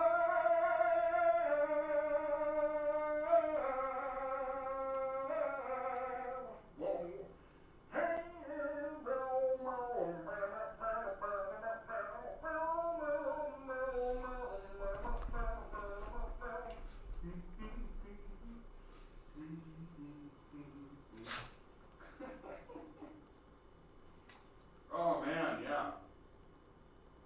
So, I think today is the day. I should write this down.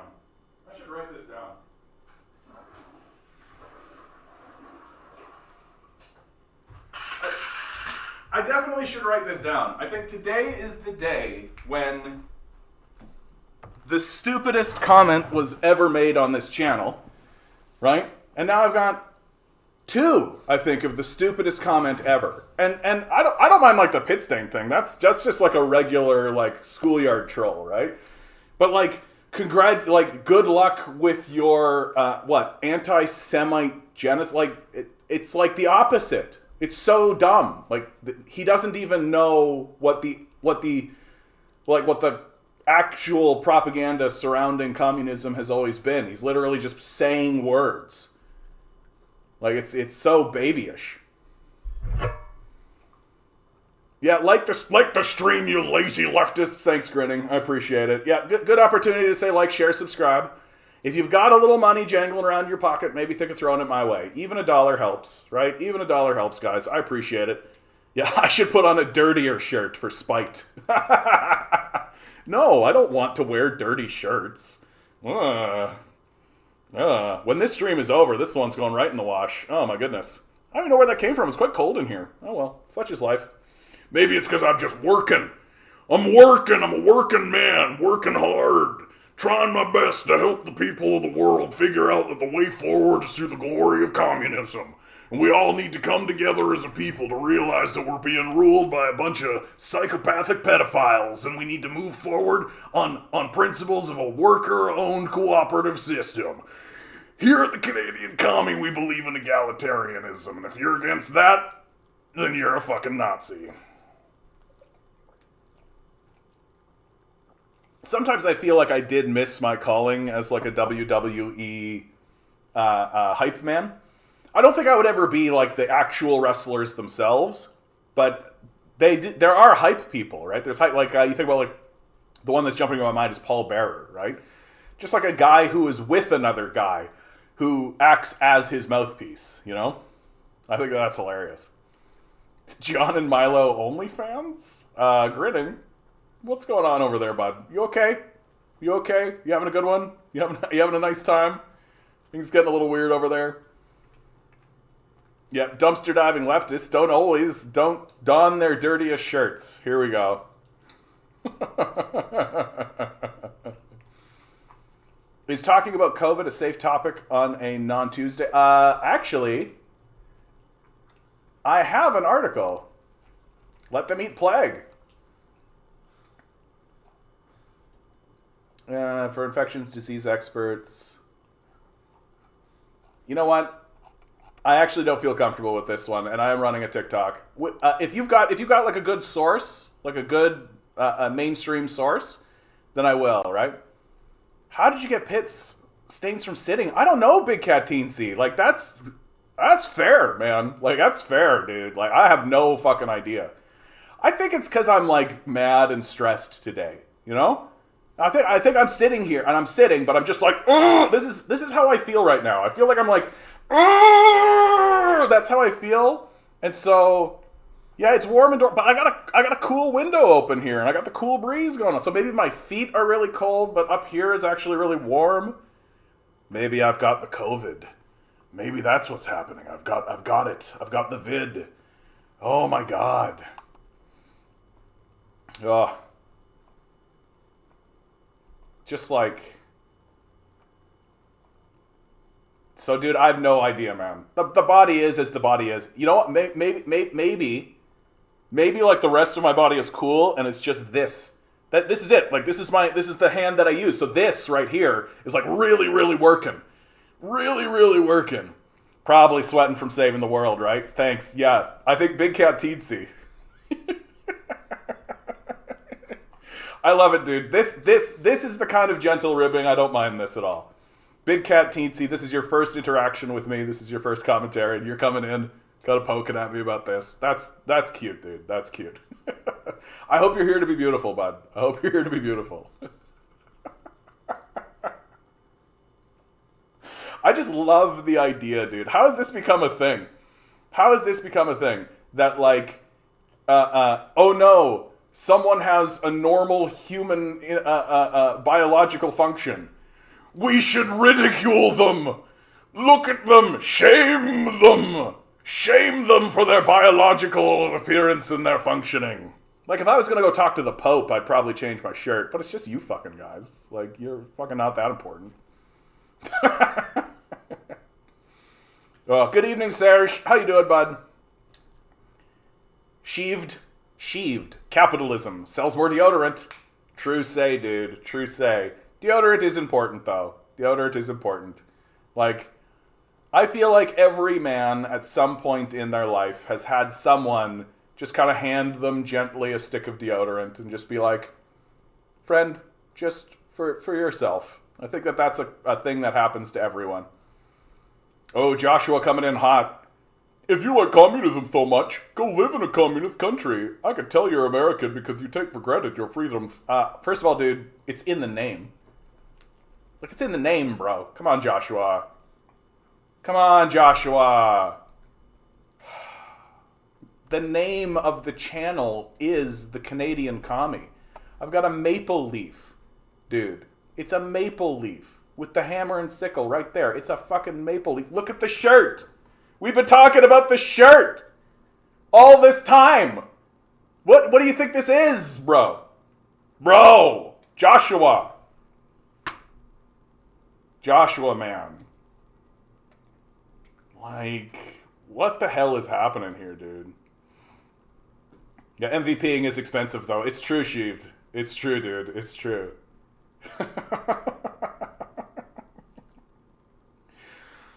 if you like communism so much, why don't you leave your friends and family, sell all your assets, transfer your money into another form, go to a place where you don't speak the language and don't know anybody, and abandon your own culture that you're trying really hard to move the needle on? Huh? How about that? Got him. How to convince someone you're an unserious person.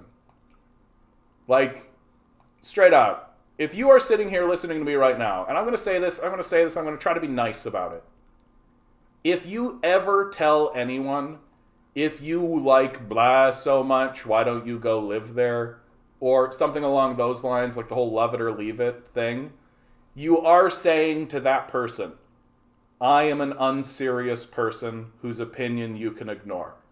Like, I just don't think anybody has the tenacity or the temerity to actually say this out loud, but it's fundamentally the truth. Like, even the people who are your buddies and who are like, we like this guy, we like Joshua, he's our guy. If they see you say, if you love communism so much, go live in a communist country, they might not say anything about it, and maybe in the moment they'll even be like, yeah, because they want to back you up because they're your buddies. But the hard truth is that they know that they can ignore your opinion generally, because this is the dumb fuck shit that you say. And you say it with this like, yeah, I got him. Checkmate. Yeah, if you love communism so much, why don't you marry it? You know what, Swirling Dervish? I think that's it. I think you actually did it.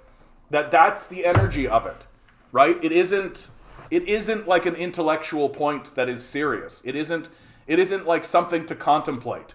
It's literally just like a schoolyard insult that is babyish and really dumb. And I think it's really time for me to stop engaging in that more and start actually acknowledging it's like, oh, this is actually something babies say. Like, just tell me you're unserious. Like, you just did. Like, if you love communism so much, why don't you marry it? Why don't you make like a tree and get out of here? Good old Biff Tannen. And then on top of that, after the schoolyard insult, he's like, I can tell you're American because of the maple leaf flag and the fact that your name is the Canadian Commie and you're wearing a CBC shirt. Like, do I need to wear a hat that says Canada with like maple leaf? Do I need to wear a maple leaf hat that just says Canada across it? Yeah, if you don't like capitalism, then go to a place where capitalism sanctions that place into the dirt. Makes total sense. Certainly don't try to influence your society and your culture inwardly to stop doing that. Like, no, the thing to do is to abandon your friends and family and abandon your nation, right? Like, these are the types of people who are like, a true patriot fights for his country, but not like that. Not by trying to convince people that it's wrong to destroy other countries. No, a true patriot fights for his country by just mindlessly dying in these endless, godless wars that achieve nothing. Oh. Sheeved, I would say pre-colonization Canada is more anarchist than communist, though it might be because I was taught the First Nations were uncivilized, yeah. Due to the fascist education system, yeah. Yeah, dude, like, I feel like we literally don't know anything about what was happening on this continent before we came. That, like, the narrative we were always engaged in is our own coming over, right? Our colonial narrative of conquering the people who were actually living here. But we don't know anything about them. We don't know anything about them. Pre-colonization, Canada held many communist values. I mean, I think that's true. Like, they're certainly a more egalitarian society. Like, they weren't a technology-based society in the way that we are, right? And we tend to venerate the technological advances that we've made, but a lot of those technological advancements have just allowed us to be way more vicious and cruel in warfare. That we have like a real, there's something wrong with the Western ethos. Like there's something wrong with us that has convinced us that it is acceptable to just dominate the planet this way, and not just the people, but also the resources, also all of this, like and to believe that that is good and that is the best thing, like, and if you're not engaged in this systemic militarization and overwhelming destruction of everything around you, that you're somehow a barbarian, right? And we literally say things like the people we enslave and dominate and destroy are better off because they are not as capable of doing those things as we are, or not as willing to do those things as we are. Like, yeesh. The hypermaterialism and the corporate outsourcing and the wars, like it's just so overwhelming that there's something wrong in the Western ethos. There is something wrong with us that says, like, let's not try to negotiate with anyone. Let's not try diplomacy. Let's not try talking to anyone. Let's not try building trade routes and more egalitarian systems.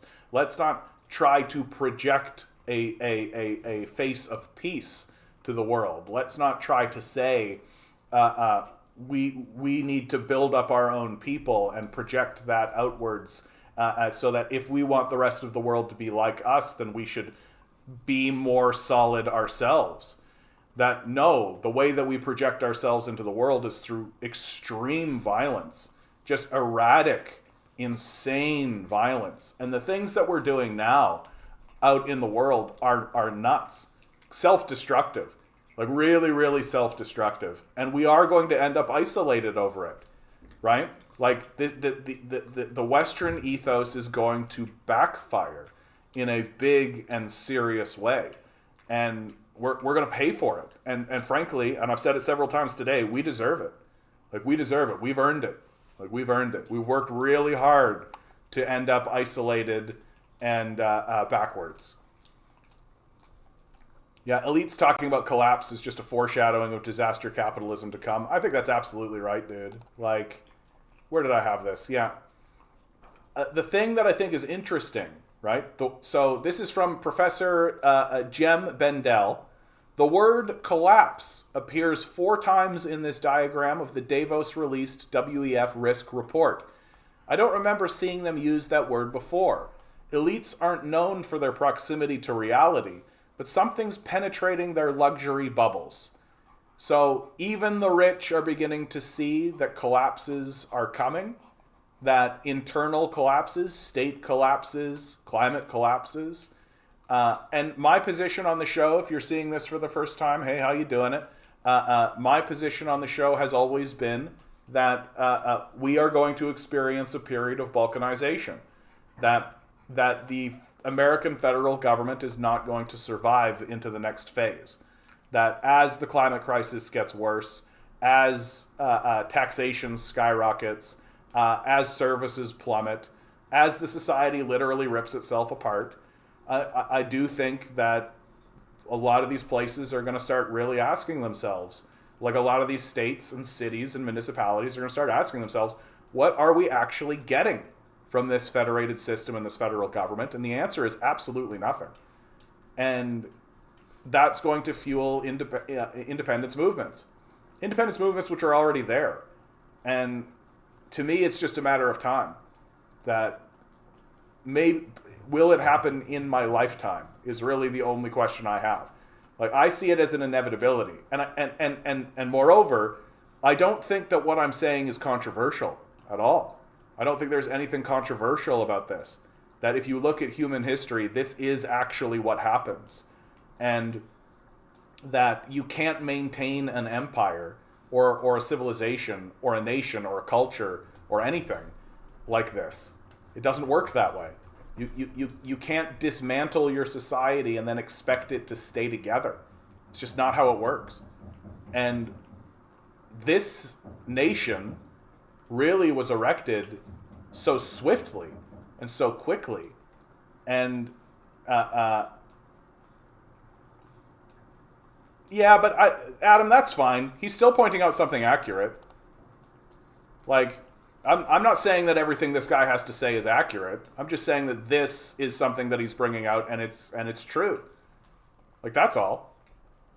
Like, just because I put up a tweet from somebody that you have an issue with doesn't invalidate the content of the tweet. And I don't really care to get into any of that because it doesn't matter to me at all. Yeah, like Serge is saying, yeah, like half of it was made 20 years ago. Like the spread of the American Empire into the North American continent. It happened so swiftly because we had a technological advantage over the people who lived here, and were completely willing to just commit to massive genocide and slavery in order to spread ourselves throughout the continent. But now we're in a position of like, okay, we've done that. We've expanded as far as we can expand because there are borders, right? Like the coast exists. And so now what do we do? How do we sustain this? And the truth is that we're not interested in that. Like, we're not interested in actually sustaining a nation. And so it's going to collapse. And USA is at most 30 to 50 years from collapse.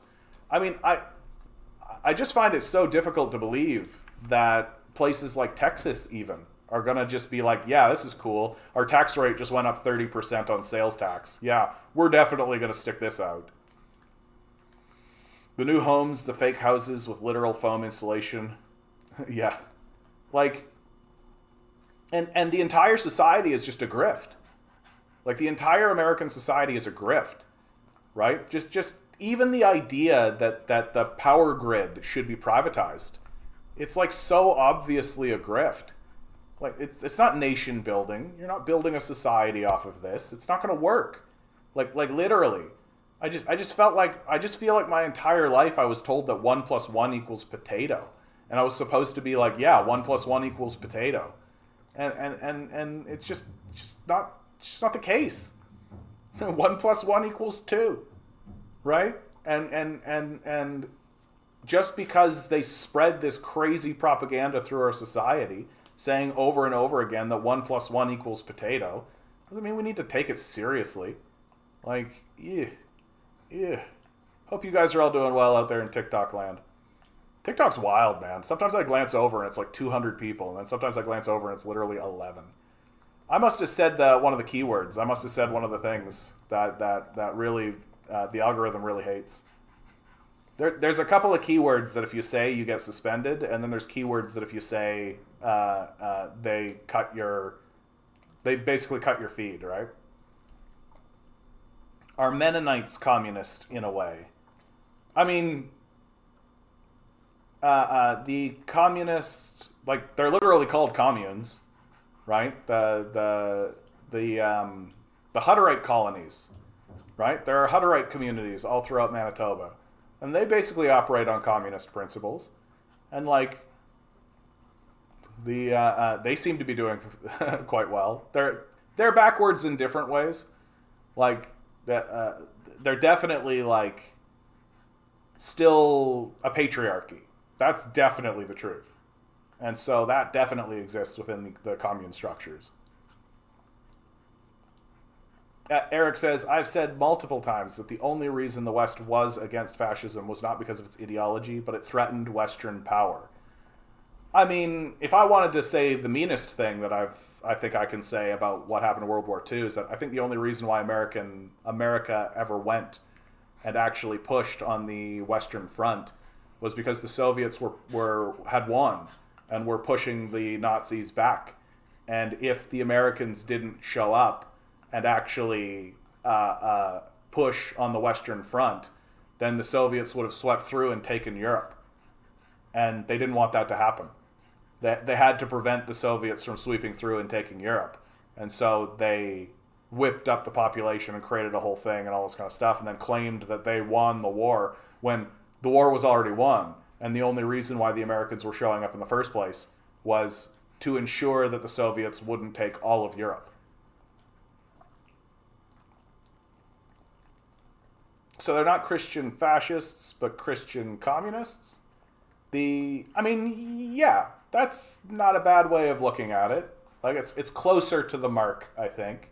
Like the Hutterite colonies and the Mennonite colonies that exist throughout Manitoba are literally like post World War II and during World War II, people were fleeing from World War II, and what got set up were communes, like colonies, and they operate. They are allowed to have their own jurisdiction. They follow their own laws and their own structures and their own rules. They have their own industry. They are, and I don't know 100% to what degree they operate outside of provincial jurisdiction or federal jurisdiction, but it is to a fairly large degree. Like I remember growing up, and business owners especially would complain that the federal government or the provincial government would come in and enforce regulation on them. And of course, the business owners will complain because they don't like rules. They prefer chaos. But they would complain because those rules wouldn't also need to be followed by the Hutterites. And so that allowed the Hutterites to get away with a lot of stuff. And they didn't care for that. And but that said, the Hutterite colonies are definitely patriarchal, right? Like they're like the Amish in that way, right? Like the patriarch, the man is the head of the household, like that kind of classic stuff, but like embedded into the framework of the society in a deeply serious way. Like women are not allowed to sit on the council. Women are not allowed to do these things. Like there are things women are just not allowed to do, and that are specifically for men. So it is 100% a patriarchy. Like if you want a very clear example of what feminists and what feminism are talking about when they talk about patriarchal structures and patriarchy, you need to just take a look at the Hutterite colonies, and you'll be like, oh yeah, okay. Like we can and do and have done this in the past. So these feminists are not like, they're not just bullshitting you. That's my favorite thing. But the modern day conservatives are like, oh, feminists are so full of shit. I'm like, dude, like literally within their lifetimes, like my grandmother fought for the vote. Like we 100%, like men have shown over and over in human history that if given the opportunity, we will 100% just say, yeah, women, just listen to us. Just listen to what we have to say. You're not important. So the feminist movement does have something to say on that regard for sure. Actually, the business owners don't mind regulations as long as the regulations benefit them. I mean, when I was growing up, it was a lot of when I was growing up, it was a lot of small business guys and small farmer types, right? Like corporate business owners and corporate, like that kind of overwhelming sort of force came in later. And more or less, like to be a big wig in my small town and in my small community, it meant that you just had the biggest farm, right? Like maybe you were like the head of the seed company or something, right? Like the corporatization of all of it came later, and so most of the time when regulation came in, it was for the benefit. And I remember a lot of these farmers actually saying, and a lot of these business people actually saying, like, yeah, they're putting in that regulation so that new players can't enter the market, right? So they'll put in a regulation and say, oh, you need to have this VAT or this kind of safety equipment or something. Well, that safety equipment costs $10,000. And so if you're a small player, right, $10,000 is a lot. And it could prohibit you from actually participating. And so what does that do? It means that the big player is the only player in the market now, right? And like, it's so funny because a lot of these like small business owners and small farmers, they would say this stuff, and I would just be like, and as I get older and as I remember these things happening, I was just like, dude, you guys are communists. Like, you believe in these principles. You've just been programmed with a trigger word. There's just like a trigger word going on. Yeah, the problem is the third wave of feminism who's trying to dominate men. Yeah, it is going the other way, right? Like, I don't care to get too deep into the feminist conversation because I, by and large, believe that feminism has been a largely positive force in the world. But I think that there are observable consequences, and because the intersectionality between feminism and capitalism isn't particularly well discussed. And a lot of the conversation that goes around in feminism is just men versus women. But what you've ended up with is women who are also destroyed and exhausted by the system of capital, and men attempting to interact with those women who are also destroyed by the system of capital. And then just saying women are like this, bereft of the reality that, yeah, women are like that when being crushed by a system of capital. And things are very scary right now. There's a lot of destabilizing policies happening right now. And when you're in a society that says, we're going to destabilize you, we're going to while simultaneously saying everybody needs to be in the workforce, well, then who can have sex with anybody? Like, of course men are saying that women are like this, and women are saying men are like this. It's because we're all being destroyed by a system of capital that is unrelenting and cruel and doesn't give a fuck if you can't have a kid. And of course we're going to pay major consequences for this, but capitalists don't actually care. Yeah, when people marry and have kids, the parents are always at work and the kid is neglected. Do you think Russia will become communist again in the 21st century? What a great question, bro. Who's to say? Like, who's to say? I'm not a prophet, right? I can't predict these things. I can tell you that the majority, when polled, the majority of Russians want to go back to communism. And that there are communist parties within the Russian parliament. So, and one of the major forces that has been keeping... Milo, my man. You're very, like... My man Milo's feeling very scrappy right now. Yeah, that's right. Hey, what's that? You want to go get it? Go get it. Go get it. What a little cartoon. Yeah, and so it's possible. Like, one of the major forces that kind of kept Russia in the neoliberal camp and this period of neoliberalism was the West. And I think that the Russian ruling class came to believe that being part of the Western systems is our goal. That post-Stalin, it does seem like Khrushchev and Yeltsin and all these guys and Gorbachev were doing everything they could to negotiate with the West in an effort to try to integrate their systems with the West. And there's this general sort of sense that we can't we can't become part of the West and these Western systems while simultaneously moving on communist ideas and communist thoughts. We've got to become more like the West. And there's...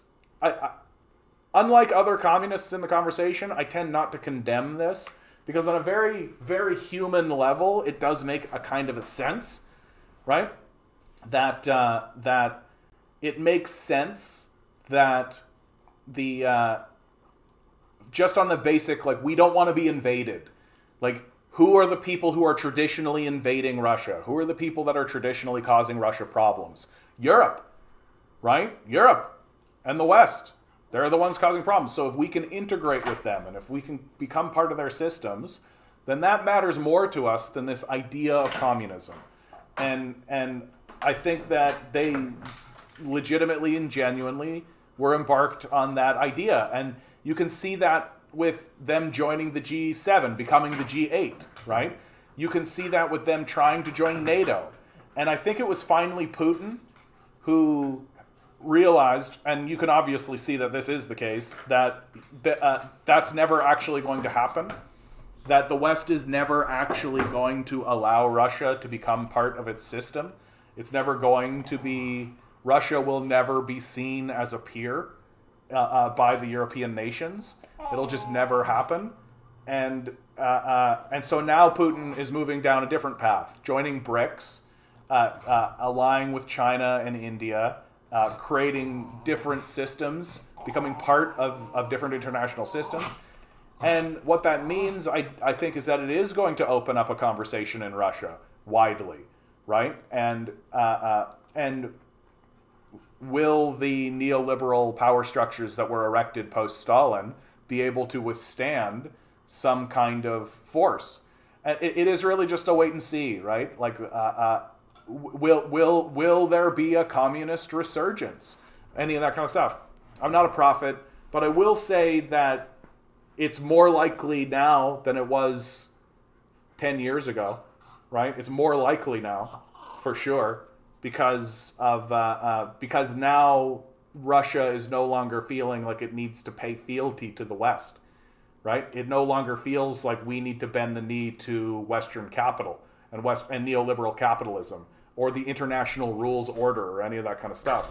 It now feels like, oh, we're more open here. We can pursue different ideas and different thoughts. And moreover, their number one trading partner now, which is China now, if the Russians suddenly were to have a revolution, let's say, or if the Russians were to suddenly have a big political moment where they said, we are now communists, I think the Chinese would be like, cool. And I don't think that... So the pressures have changed now. Things are different now. And so who's to say what's going to happen in Russia, right? Who's to say? And it could be very interesting. It could be very interesting.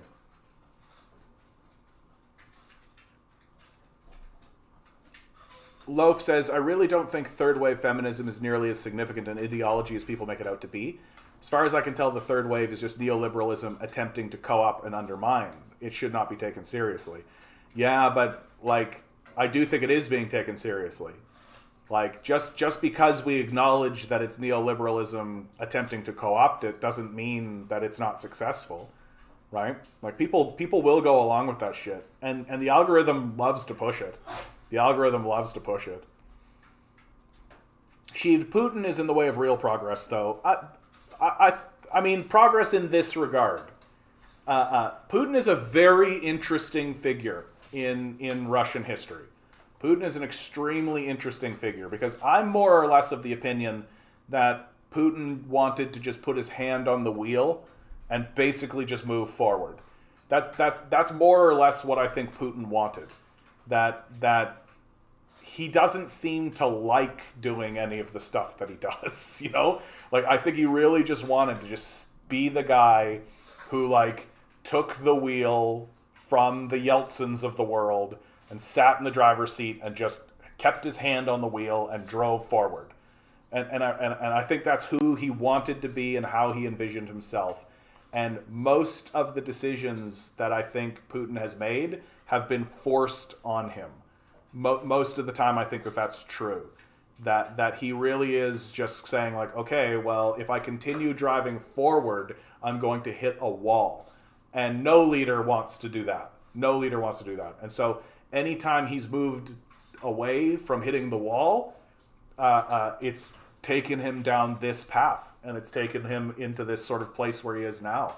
And he is the leader of the Russians while they have pivoted away from the West. That's very significant. Like, that's very significant. The post-Soviet period is really Russia pivoting towards the West and negotiations for how to pivot towards the West and become integrated in that system. But Putin is the guy, unequivocally. Like, there's an event that we can all point to and be like, that absolutely is the moment. And where Putin was forced, more or less, to move away from the West. So he's a very pivotal and interesting figure because of that. And I actually think it's like Putin's importance in the history because of that kind of event makes him actually more important than most of the post-Stalinists. Does it make him more as important as Stalin? I don't think so, because Stalin definitely had a vision, along with Lenin, but it makes Putin more important than like Gorbachev, right? More important than Khrushchev, right? And Yeltsin, for sure. Yeah, I think that's the best. I love it when people in the chat take everything I just said and say it in a single sentence. Yeah, Putin wanted a seat at the table and they refused. And I think that's essentially the core nugget of what happened. And it, once you understand that, then it's sort of, the next question sort of follows, which is like, well, why? Why did the West refuse? Like, why refuse to let Putin and let Russia sit at the table? And this is when you really come to see and understand the deep incompetence and stupidity of our leadership, right? There's literally no reason to say no to Russia, right? Because what are the natural consequences of saying no to Russia? Well, exactly what you're seeing. They're pivoting towards China. They're pivoting towards India. They're pivoting in the other direction now, which is normal. Like, if I say no, then you're going to go somewhere else, right? And so why did the West do that? And the only thing I can really come up to is just basic xenophobia. Just basic, like, we don't really see you as us. We don't see you as human. We see you as beneath us. Our desire is not to negotiate with you, but to dominate you and balkanize you and break you up and take your resources. And I think Putin has come to terms with that is in fact what the West is interested in doing. And I don't think he's very happy about it, certainly. But I think he's recognized it. And, because, like, yeah, look at what the European fascists have done to themselves. The only explanation is their deep hatred of Russia, because the Soviets defeated their grandparents in World War II. Yeah, there is something to that, you know? Like, there's just something about that, where I don't think that they're viewing the Russians as peers, or as even potential peers. And it's kind of boggling. Like, it's kind of boggling that big international, major, pivotal global events are actually happening because of very, like, monkey reasoning. Like, literally, like, they're not white and they had a fight with my granddaddy. Like, this is really what you're basing your decision making on here in the West. Like, this is the way the West makes its decisions. Like, you're not pure white. Exactly what you said, Ligandizi, right? Russians are not pure white. Also, Russians are not pure white. You know what? I actually am, I shouldn't, it's so funny. I'm like looking over to TikTok and being like, I'm looking over at the TikTok and my viewership has plummeted. I'm like, what did I say? And I was like, oh yeah, all of the swearing. All of the swearing and the insults. Yeah, all of the swearing and the insults. That would do it. Yeah, and I gotta tell you, that's probably legitimate. That makes sense that TikTok would be like, this guy is swearing a lot and using a lot of insults. We're not going to spread him around. And I gotta tell you, that does make sense. That does make sense. Would I do it, if I had to do it all over again, would I change my mind? Probably not. Probably not. But that is probably why the viewership goes from like 200 down to like, what we got now, 3? Good to see you guys. Yeah, that makes sense. I just can't take it, man. Like, I just can't take it. Like, just the dumb shit. Like, I think the dumbest people I've ever talked to were in the chat tonight. Like, dumb. Ugh. I don't think women. Oh yeah. Dominate men how precisely? I don't think women vying for bourgeois power as them trying to dominate men specifically. But yeah, I mean, it's true, Cotton. Like, there's this, like, it has this sort of, like, white replacement theory vibe about it, right? That women want these positions, and that'll get rid of the men, and that means that they're dominating us. If Russia was in NATO, Russia would have been a difficult partner similar to Turkey. That is true.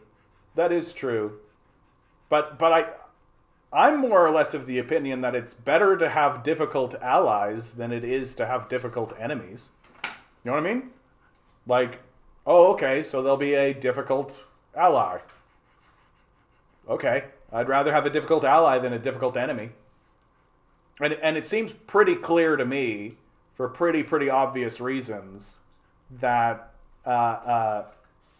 America and NATO view Russia as an enemy, right? Like they don't think that Russia was like a potential. I don't think they ever believed that Russia was going to be a potential ally. Yeah, they need enemies. The military industry needs a way to make money. Yeah, I think you're just hitting it. I think you're just hitting it on the head, dude. Like, you can't justify all of this military expenditure if everybody's like, oh yeah, we're friends, right? You can't justify buying F-35s. You can't justify spending more money for a single battle cruiser than it would cost for the entire education budget in the United States, right? You can't justify these things unless you convince the populace that there are credible threats in the world, right? Yeah, maybe Russia would have prevented NATO from doing things like they did in Libya. Yeah, Russia was like very against that. It's really interesting to go and see what Putin was saying during that period of time. They were openly condemning it. Like, the destruction of Libya by NATO was absolutely despicable. Just absolutely disgusting what the West did in Libya. I actually think what happened in Libya was worse in large measures than what happened in Iraq. That the destruction of Iraq by the Bush administration is like Nazi level shit, but at least Saddam Hussein was sort of their guy, right? Like, they had put Saddam Hussein in, and Saddam was starting to go rogue by doing things like caring about his own citizens and wanting to get off the dollar. He was starting to trade in the euro, which is very dangerous, right? Milo, you're very...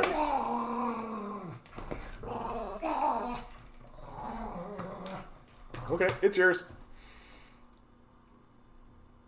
Got to see it. Good to see you, Radio. Always a pleasure, bud.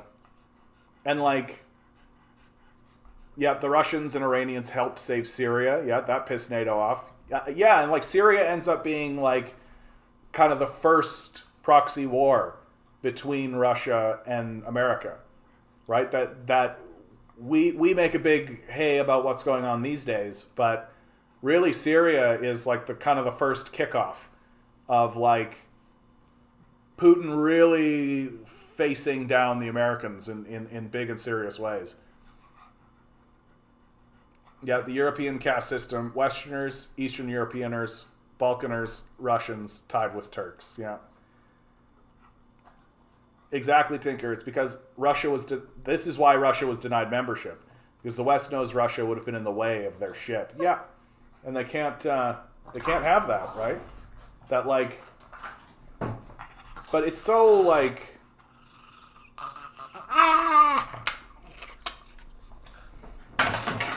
It's so short-sighted, eh?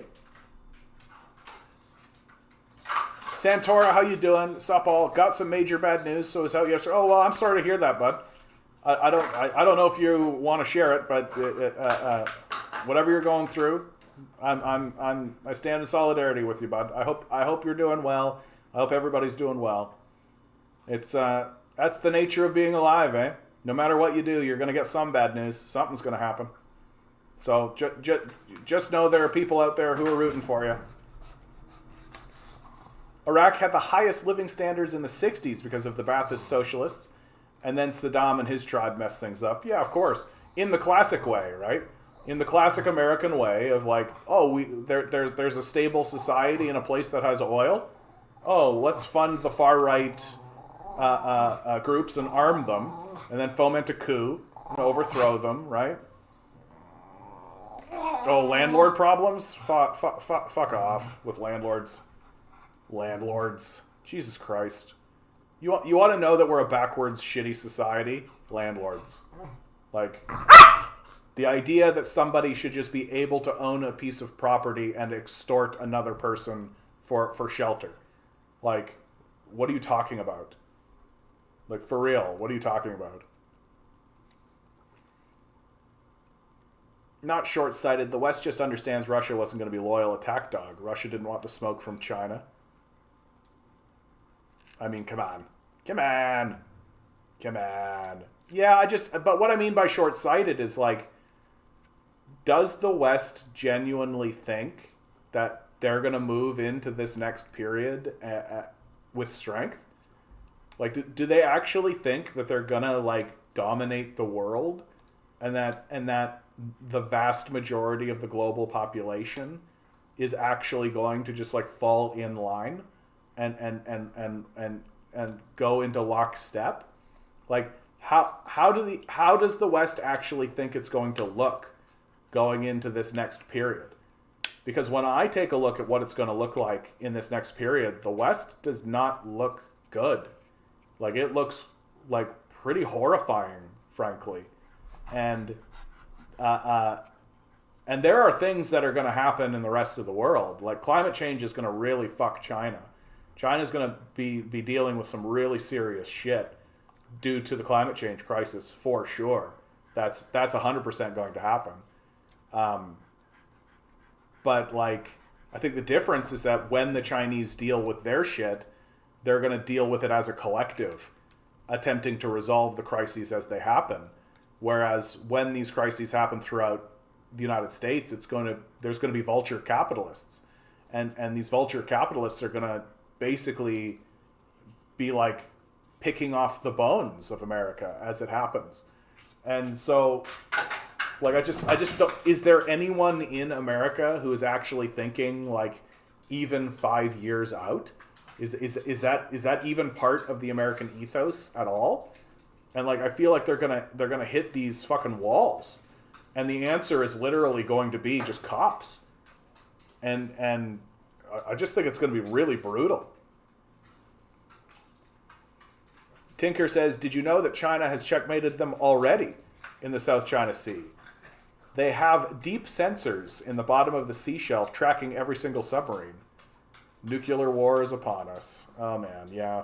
I mean, like, but this is something that I've really come to understand about the American military and the Americans, and is that the American strategy. Sorry guys, my dog. You okay, buddy? You're having a little conniption. The American strategy really is just shock and awe, and just go in force, in big numbers and big strength, right? And I remember reading, or was it a lecture? Anyway, this is just some kind of glimmering thing. I remember someone, when they were going into Iraq, there were military leadership that was like drawing up plans and drawing up ideas of like, okay, well, here's something the Iraqis could do. They could have small boats. Like, we know that they've got rockets and we know that they've got missile technology. So what they could do is they could have small boats, and those small boats could come up alongside our large cruisers, and they could fire those rockets into the side of our cruisers.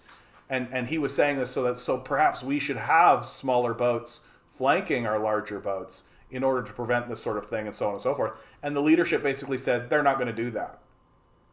And he was like, oh, how do you know? Like, how do you know they're not going to do that? And it was just this kind of wall of like, they're not going to do that. And so I think there's just like a general sense amongst the American brass that their opponent is not going to be very creative or come up with military ideas. And I think that what that has done is it has made the American military itself fairly unimaginative and fairly uncreative. That the ideas that come out of the American military have a bigger hammer, and just bigger is better. And I feel like the Chinese are actually much more creative. One of the things that really convinced me that the Chinese are actually like thinking about a lot of different things and are being more creative in how they think about warfare is when Pelosi landed in Taiwan, the Chinese revealed their aquatic tanks. That they have these tanks that can drive around on land, but can also successfully go into the water. And so there's a word for this, and I complete amphibious. So they're amphibious tanks. And the idea is that rather than having this process of loading up tanks onto boats and then drive the boat over and then unload the tanks, and that the ship itself would need to have defenses and all that kind of stuff, and that the tanks when on the boat are basically helpless, that their idea is like, no, the tank is the boat, and they just drive across the Taiwan Strait, right? And it's like that's very creative. Like that's something that like you sort of would see in a James Bond movie, you know? And that they would reveal, like the villain would reveal this amphibious tank, and there'd be like this unique thing and all that kind of stuff. Well, the Chinese have built a bunch of these. And it's like, and this story that you're telling here, like the Chinese have put deep sonar sensors in underneath the sea shelf. Like, I think the Chinese are actually very clever and very creative with this stuff. That they're not just sitting back, like bewildered, being like, duh, like they've got ideas. And they've got a process of implementing these ideas and executing on these ideas. And that I really do think the Americans are not prepared to handle. Like, the Americans are used to just being bullies. They're used to going into small countries that don't really have a military or a navy and just blowing them up, right? Like what was who was the last real force that the American military genuinely fought? And like the Iraqi military, where they were using like fighter jets against Soviet tanks, like what they are going up against a modern military force. The Americans haven't fought a modern military force since World War II. And I just don't think, like, I think that the Chinese are trying to think about warfare and trying to think about war in a lot of different ways, and with a creative, open-minded mindset. And I think the Americans are still stuck in, like, we have a big hammer. Like, just a battle cruiser that's 10 times the size of any other battle cruiser. That this cruiser can carry a bunch of planes, and those planes fly faster, move harder. Like it's like a Ford F-150 mindset of just like harder, faster, bigger, stronger. And yeah, like you've got this whole thing too. The entire West has depleted their stocks against Russia. It's and they're going to turn around and wage a credible war. And the other part about it is like, China sees them coming, you know? Like, China sees them coming. That when Russia was building up its capacity against America and building up its military forces in order to do what they're currently doing, like, China was too. And the longer America waits to pull the trigger, the bigger and stronger and more capable the Chinese are going to be. And not even to mention like the quantum aspect of it, right? The quantum computing aspect of it, where the Chinese are actually building computers and implementing technology where the American military might not even be able to approach them because they'll get hacked. Like, shoot a missile at them and we'll hack it and blow it up in the air. right? Like the American idea was always shoot a missile and then we'll shoot a missile to knock it down, right? Like this was Star Wars. This was this stuff. Well, the Chinese are like, we don't need to shoot a missile. We'll just hack it. Like all of these things have guidance systems, right? Like a rocket has a guidance system, right? We'll hack it. Bye-bye guidance system. Right? Like it's the field of battle is shifting in a dramatic way. And I think it's shifting in the favor of the Chinese. And moreover, like you just take a look at the social structures, right? Like the Chinese people have like a state-functioned education system where they go through it and are pushed through it towards an objective. Whereas the American system is just chaos. It's just complete and total chaos. And they don't build anything. They don't make anything. So even if the Americans get the advantage in the initial volley and the initial fight, the Chinese are just going to grind them out. Like, the Chinese are going to be able to replace. They're going to be able to come back. They're going to be able to build back faster and stronger than the Americans. Like, the Americans are going to run out of fucking ammunition before the Chinese do. And it's going to be, like, it's going to be horrible. It's going to be absolutely horrible.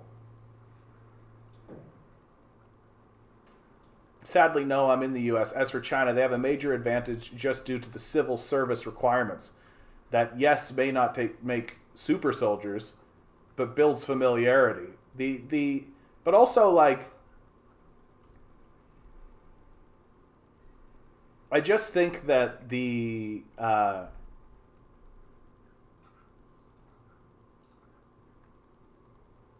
like, it's the stability. I think that's really what I'm driving towards, right? More than anything, when it comes to China, when it comes to the Chinese, when it comes to this kind of thing, that you can critique it all you like, right? And there are criticisms to be made, surely, but the truth of the matter is that the Chinese system is more stable than ours, that it's a stable system.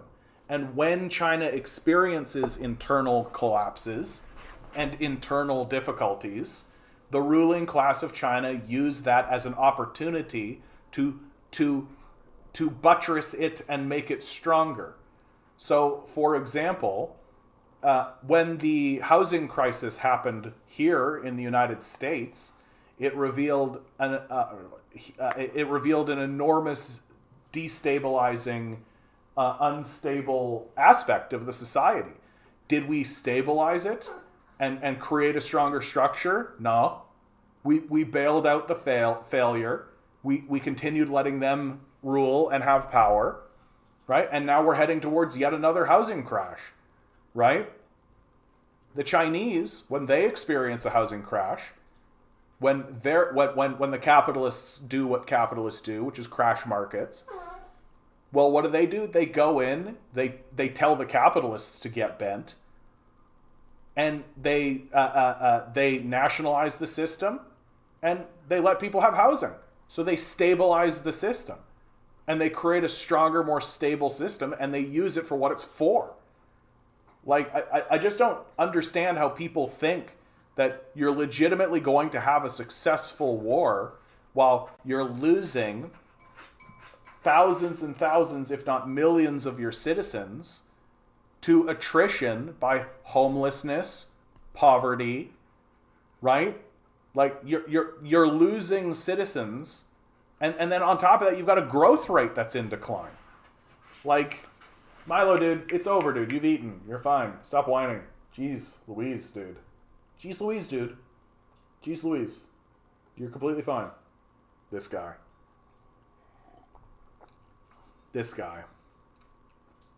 Ugh. I hope you're all doing well out there. We're heading into the weekend. Gonna go do my capitalist job. Ugh. I hope each and every one of you is having at least a half decent time. Try to get under a tree or something, you know.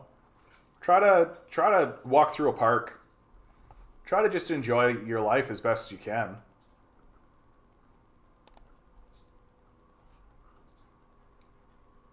So hopefully this is something that I actually get to report on.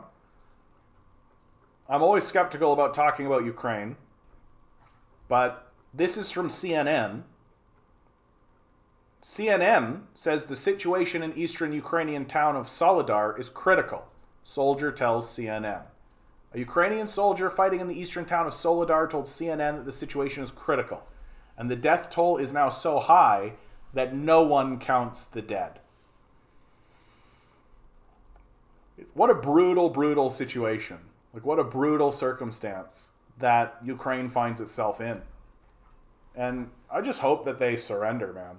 I just hope that they surrender. Like, the idea that this war is still happening is just... It's just getting difficult. 1 second, guys. I gotta do something with my dog. He's losing his little mind. Milo, dude. Here. Come here. Come here. Milo. Water's here. No more food. You've eaten. You're a good boy. Don't be a fatty. Good boy. Come. What a cartoon character, man. He just wants more food. He just wants more food, you know? Real simple. There's this guy on... There's this guy, using a phone and a computer, streaming on TikTok and YouTube, asking for donations. Yeah, like... labor builds all this stuff, dude. The capitalists withhold it. Like it's very straightforward. I love it. You're using a phone, but and yet criticize capitalism. Curious. The West deserves exactly what's happening to it. Like, we're so brain dead. Just the idea that, like, maybe things should be nice is just beyond us. We're just beyond this idea of, like, maybe we should have an educated populace. Maybe people should have houses. Maybe people should have access to food. It's just beyond us. We're so entrenched in this idea that everybody needs to prove to rapacious psychopaths that we deserve to exist.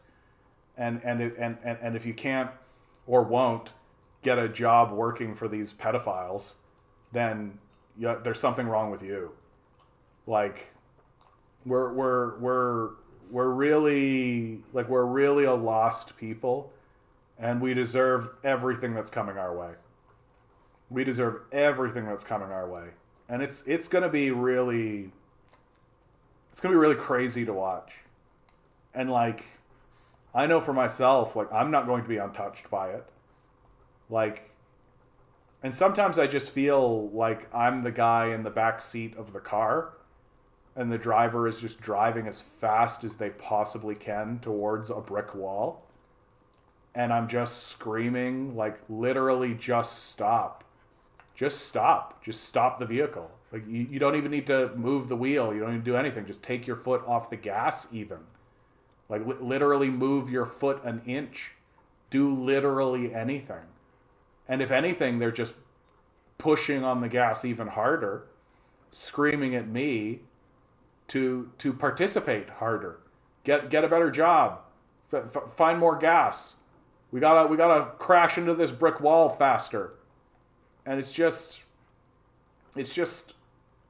incredible. Like, it's just incredible that if you stand up and just say, hey, let's not crash into the brick wall, which is what we are obviously doing. And at this point, it is obvious. Like, it really is obvious.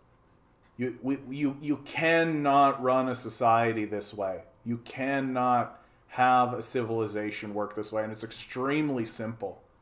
Like, it's extremely simple. You can't dismantle unifying projects because those people need to work for it and they don't deserve it. And, well, what have they done to deserve it? And all kinds of, well, okay, great. Even if everything you said was true, it means that the society decays and collapses. Like, by definition. Like, it's not a moral issue. It's just definitionally. If people are not being cared for by an institution, they will ignore that institution. And eventually the whole thing falls apart. And if all you do is take the productive capacity of your people and funnel it into bombs that you blow up somewhere, and that's all you do, right? And rip up their healthcare system, and rip up the old age pension, and rip up Social Security, and rip up all of this stuff so that you can funnel it into bombs, well, then you're going to be left with nothing. You're just going to be left with nothing. And it's even worse because the Americans have taken their literal manufacturing base. They've de-industrialized and shipped that industrial base somewhere else, like China, which they're now trying to go to war with.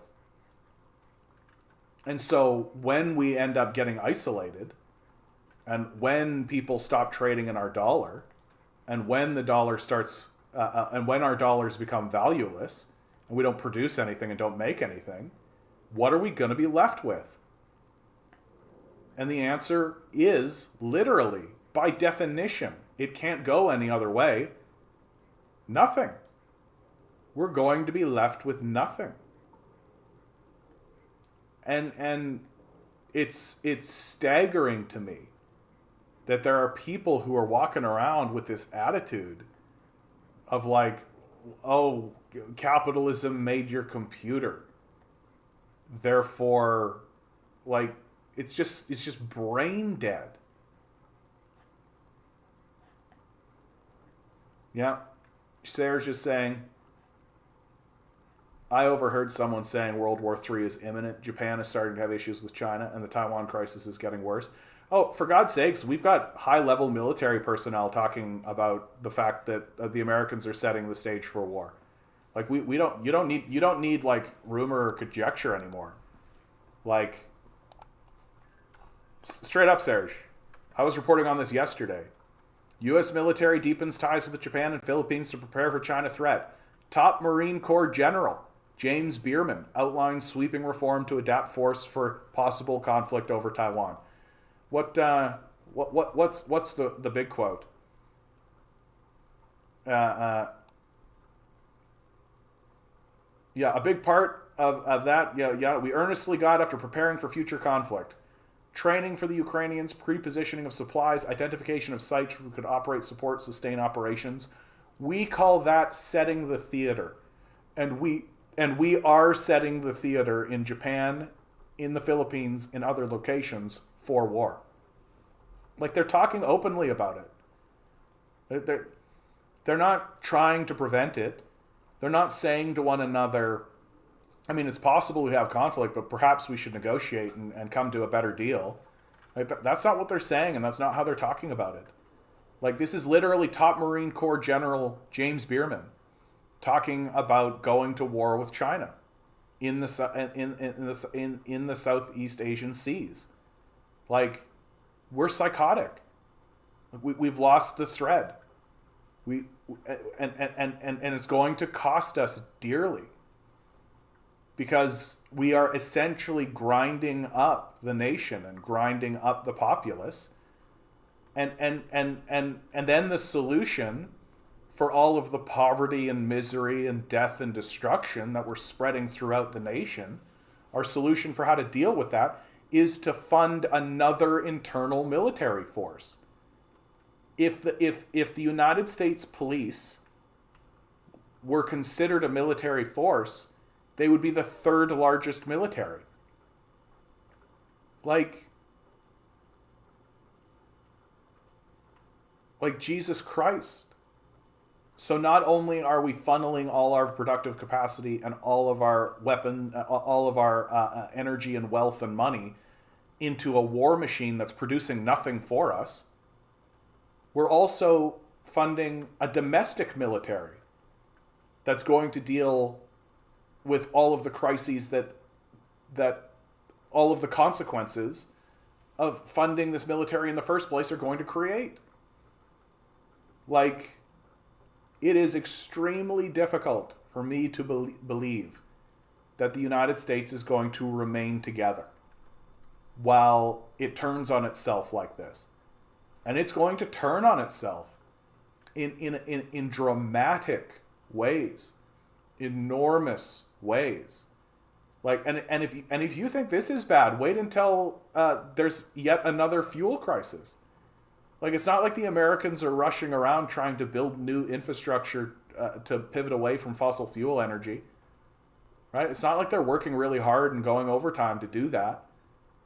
And so a fuel crisis is absolutely going to destroy huge sections of America. Huge sections of America. Like, and while this is all happening, the world is literally going to abandon the American dollar. Like, I think Americans will start to put two and two together when Walmart closes its doors. Like, I really think that's what it's going to take for a lot of people throughout America. That they're going to have to experience Amazon no longer delivering to their area. They're going to have to experience Walmart leaving, Target leaving, right? These big superstores are going to start closing down because the areas that they're operating in are quote unquote no longer profitable. And the areas of abandonment will just get bigger and bigger and bigger. And the people who are living there will basically be told, go fend for yourselves. And their dollars will have no value. There'll be no jobs for them to get. And we're seeing this in places like Camden, New Jersey, for God's sakes. It's already happening. And it's just going to accelerate. Command Genius, do you think there would be a communist revolution in the West in the next 20 to 30 years? No. I mean, do I think that there will be a place where communists will have a revolution? Sure. That I could believe. Like, I could believe that Michigan could go through such a thing. Like, I could believe that, like, Idaho could go through such a thing. Even Maine, right? Seattle, perhaps. Seattle is actually, like, pretty rife for it. Like, it's pretty possible.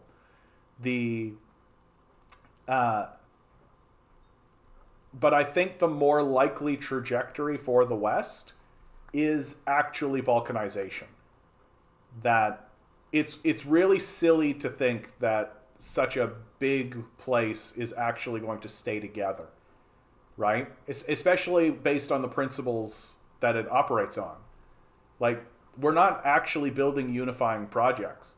We're not actually trying to build anything. And you can't keep a society together. Like, think about the empires of yore, right? Like the Roman Empire. Like, the Roman Empire is essentially like an empire that existed around the Mediterranean Sea and throughout Europe, right? Like, it's fairly small scale compared to the size of what's going on in America. And no one's actually interested in unifying it. And the logistics, like, so can you imagine if enough people got together to actually foment enough of a threat to, let's say, take over the White House or take over the Congress or something like that? I think that by itself would tear the country apart. That if a credible enough and large enough organization actually walked into the halls of power and said, this is a communist revolution, well, there are lots of places throughout the United States that are not going to go along with that. There's lots of other places. Like, can you imagine if communists walked into Washington and said, this is a communist revolution and now the communists are in control? Well, say bye-bye to Texas. Like, Texas isn't going to do that, right? And like, huge places across the South are not going to go along with that. And so if you saw a communist uprising and an overthrow in the federal buildings of the United States, I think that by itself would be a balkanizing force. And so to me, yeah, we would get an American Civil War 2.0 for sure. And for me, it's fairly believable that that we're going to see balkanization before we see something like that. That America is going to experience 100 years of humiliation. I really think that that's the most likely outcome. That what we're going to see is we're going to see the culmination of this project of extraction and abandonment that the United States federal government will continue to live on as a legislative body for the benefit of the billionaire class to negotiate with itself. That the future is not going to be defined by nations, but rather by entities.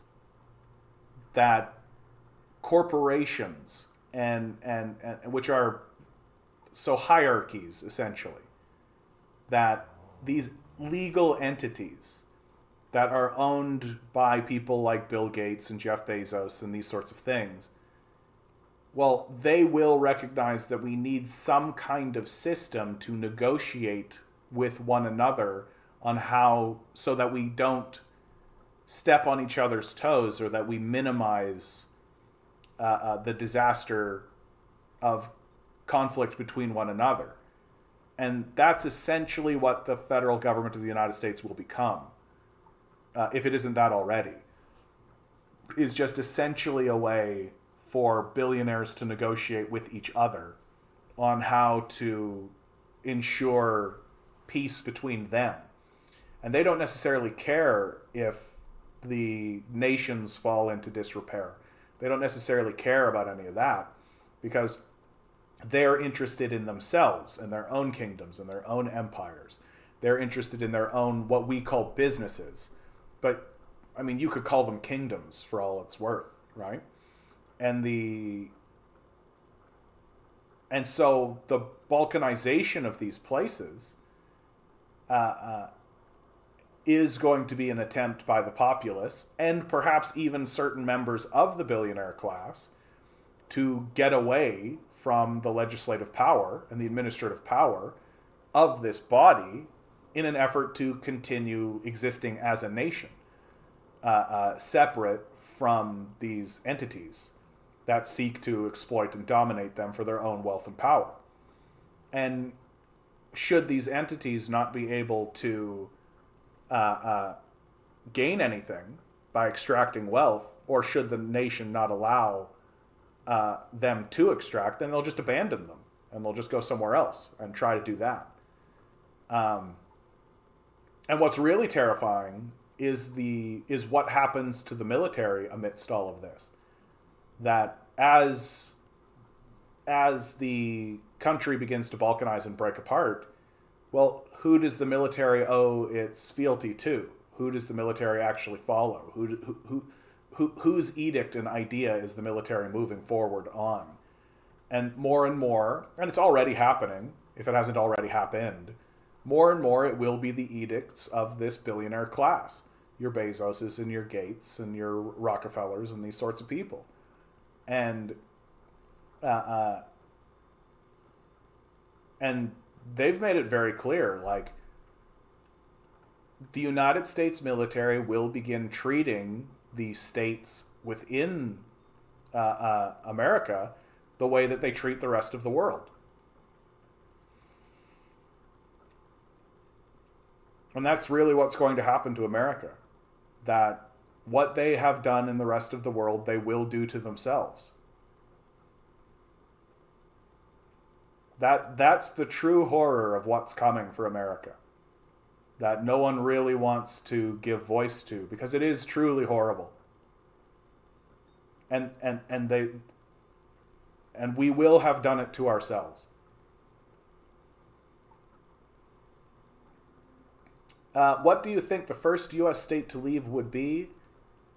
My money is on...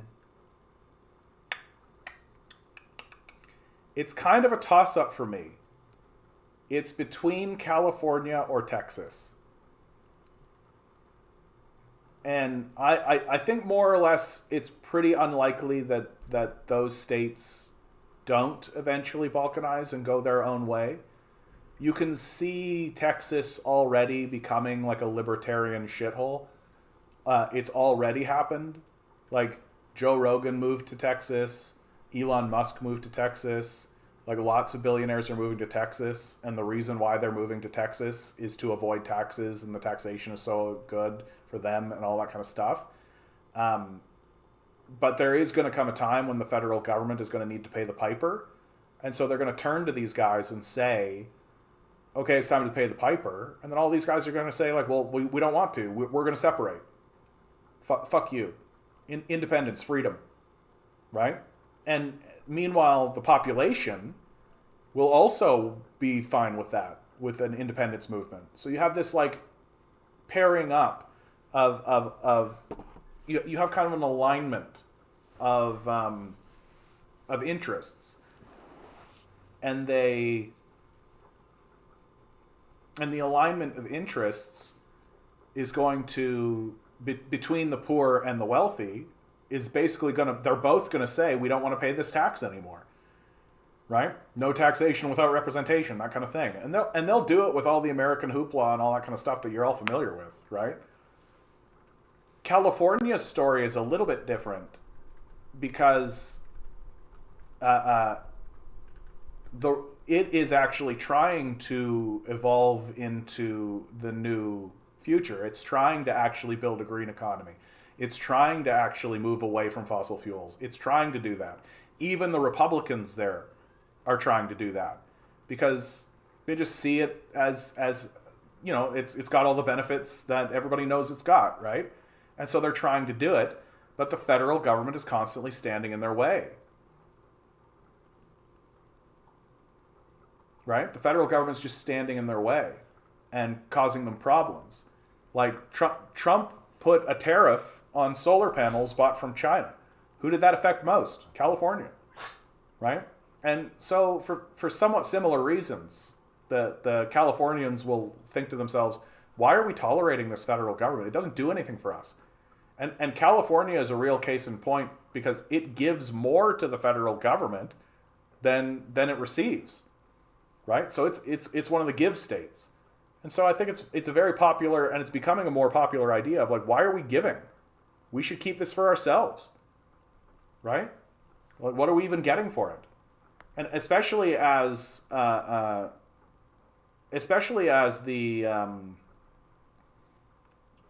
unifying projects get dismantled, right? People are really going to ask themselves, like, what are we getting for this?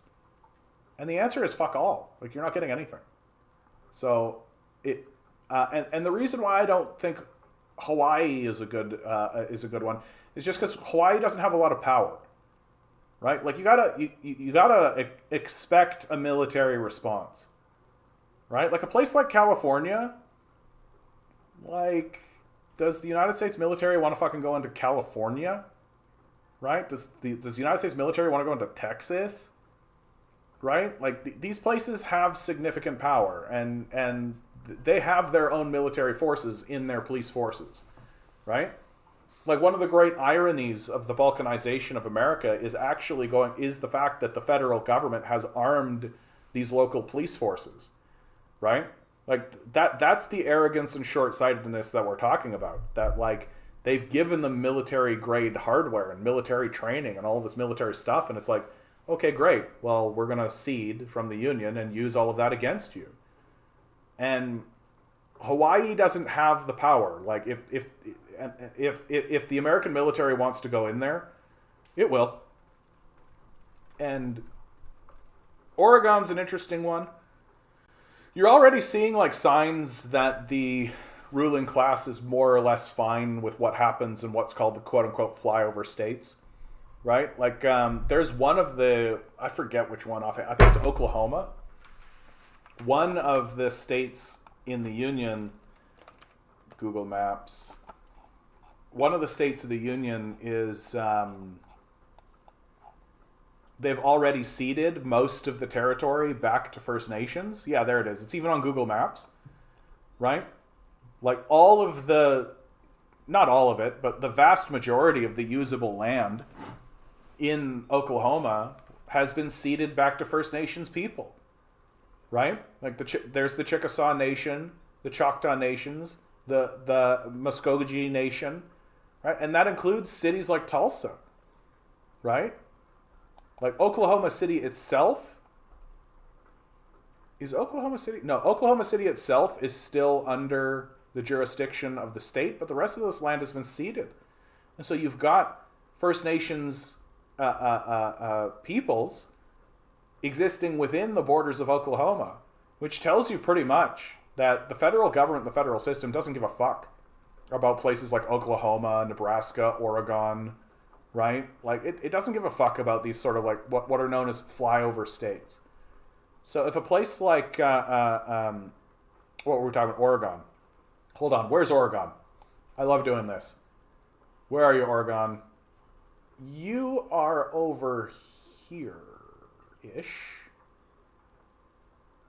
Right? I'm way... Oh, it's right on the coast. Oh, okay. I sort of thought that Oregon was... See, I had flipped Idaho and Oregon in my mind is what it was. Yeah, you know what? A place like Oregon, and again, Washington, like Seattle, Washington, Seattle's already pretty far to the left comparatively to the rest of the nation. And so if the United States government, like if Washington, D.C. becomes far-right fascists, right? If they become far-right fascists, then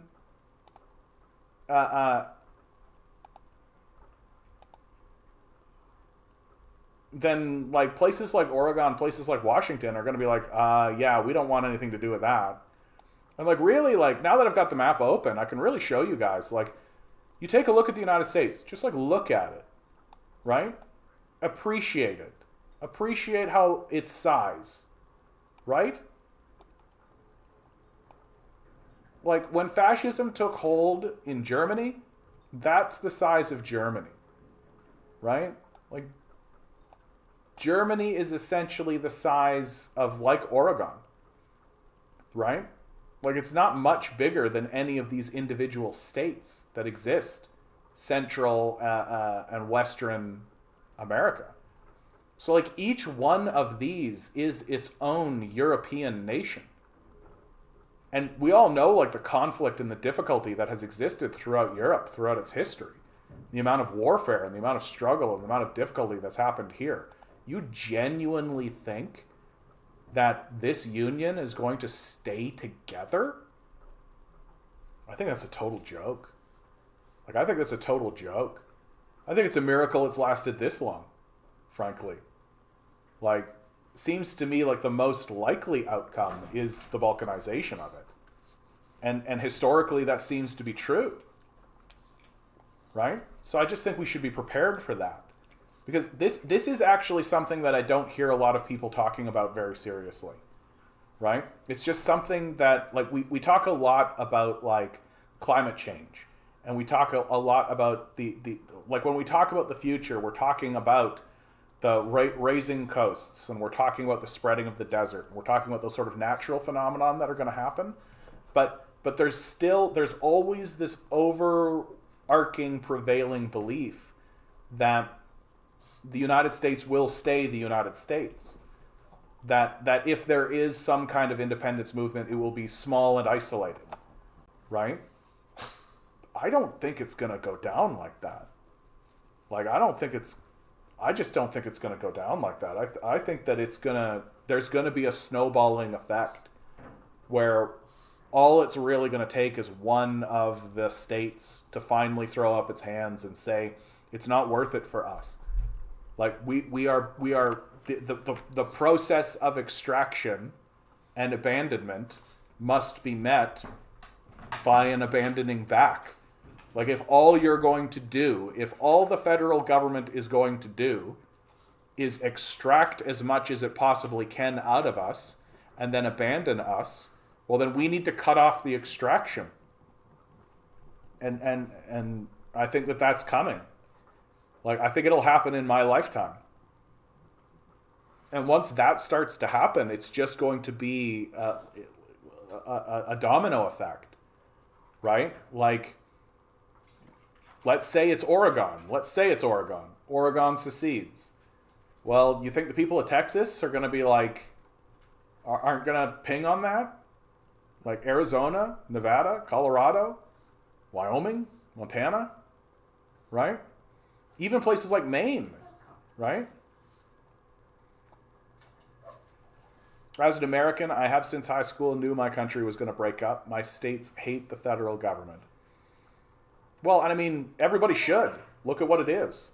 Like, look at what the federal government is in the United States. Like, it is a demon. Without a doubt. Look at how it's operating. Look who's operating it. Look, who is it paying fealty to? Who is it even listening to? It's not listening to the people, right? Like, we're talking about a truly demonic and evil organization that is doing everything it can to pilfer as much as it possibly can from its citizens so that it can literally go overseas and murder as many people as it possibly can. That's literally what it's doing. Like, we should despise such a thing. And hopefully people will wake up and recognize that the only way they can move forward with any stability in their lives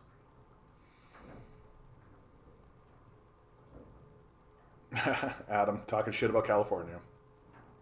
Well, guys, we've reached the end of this one. We're heading into the weekend. I hope you guys do something nice. I hope you guys do something special. Go see a show, right? Try to live your life. Get some laughs in. See a comedian. Take someone up on it. Take someone up on it, right? Like, try to go out and do something, right? Live your fucking life. Live your fucking life. I know for myself, it's very tempting to just sort of wallow and to sort of just live in this like isolated kind of thing. But get out and see a show, have some laughs, go see some shitty improv, go see do something, see something that you hate even. Just live your goddamn life. All right, guys. Each and every one of us, always remember that each and every one of us is a quantum being walking around in quantum energy. These billionaires are spending hundreds of billions of dollars in the hopes we'll never realize it. We'll just stay the good little commodity they need us to be. Rebel. Revolt. Repent. Good luck. We're going to need it.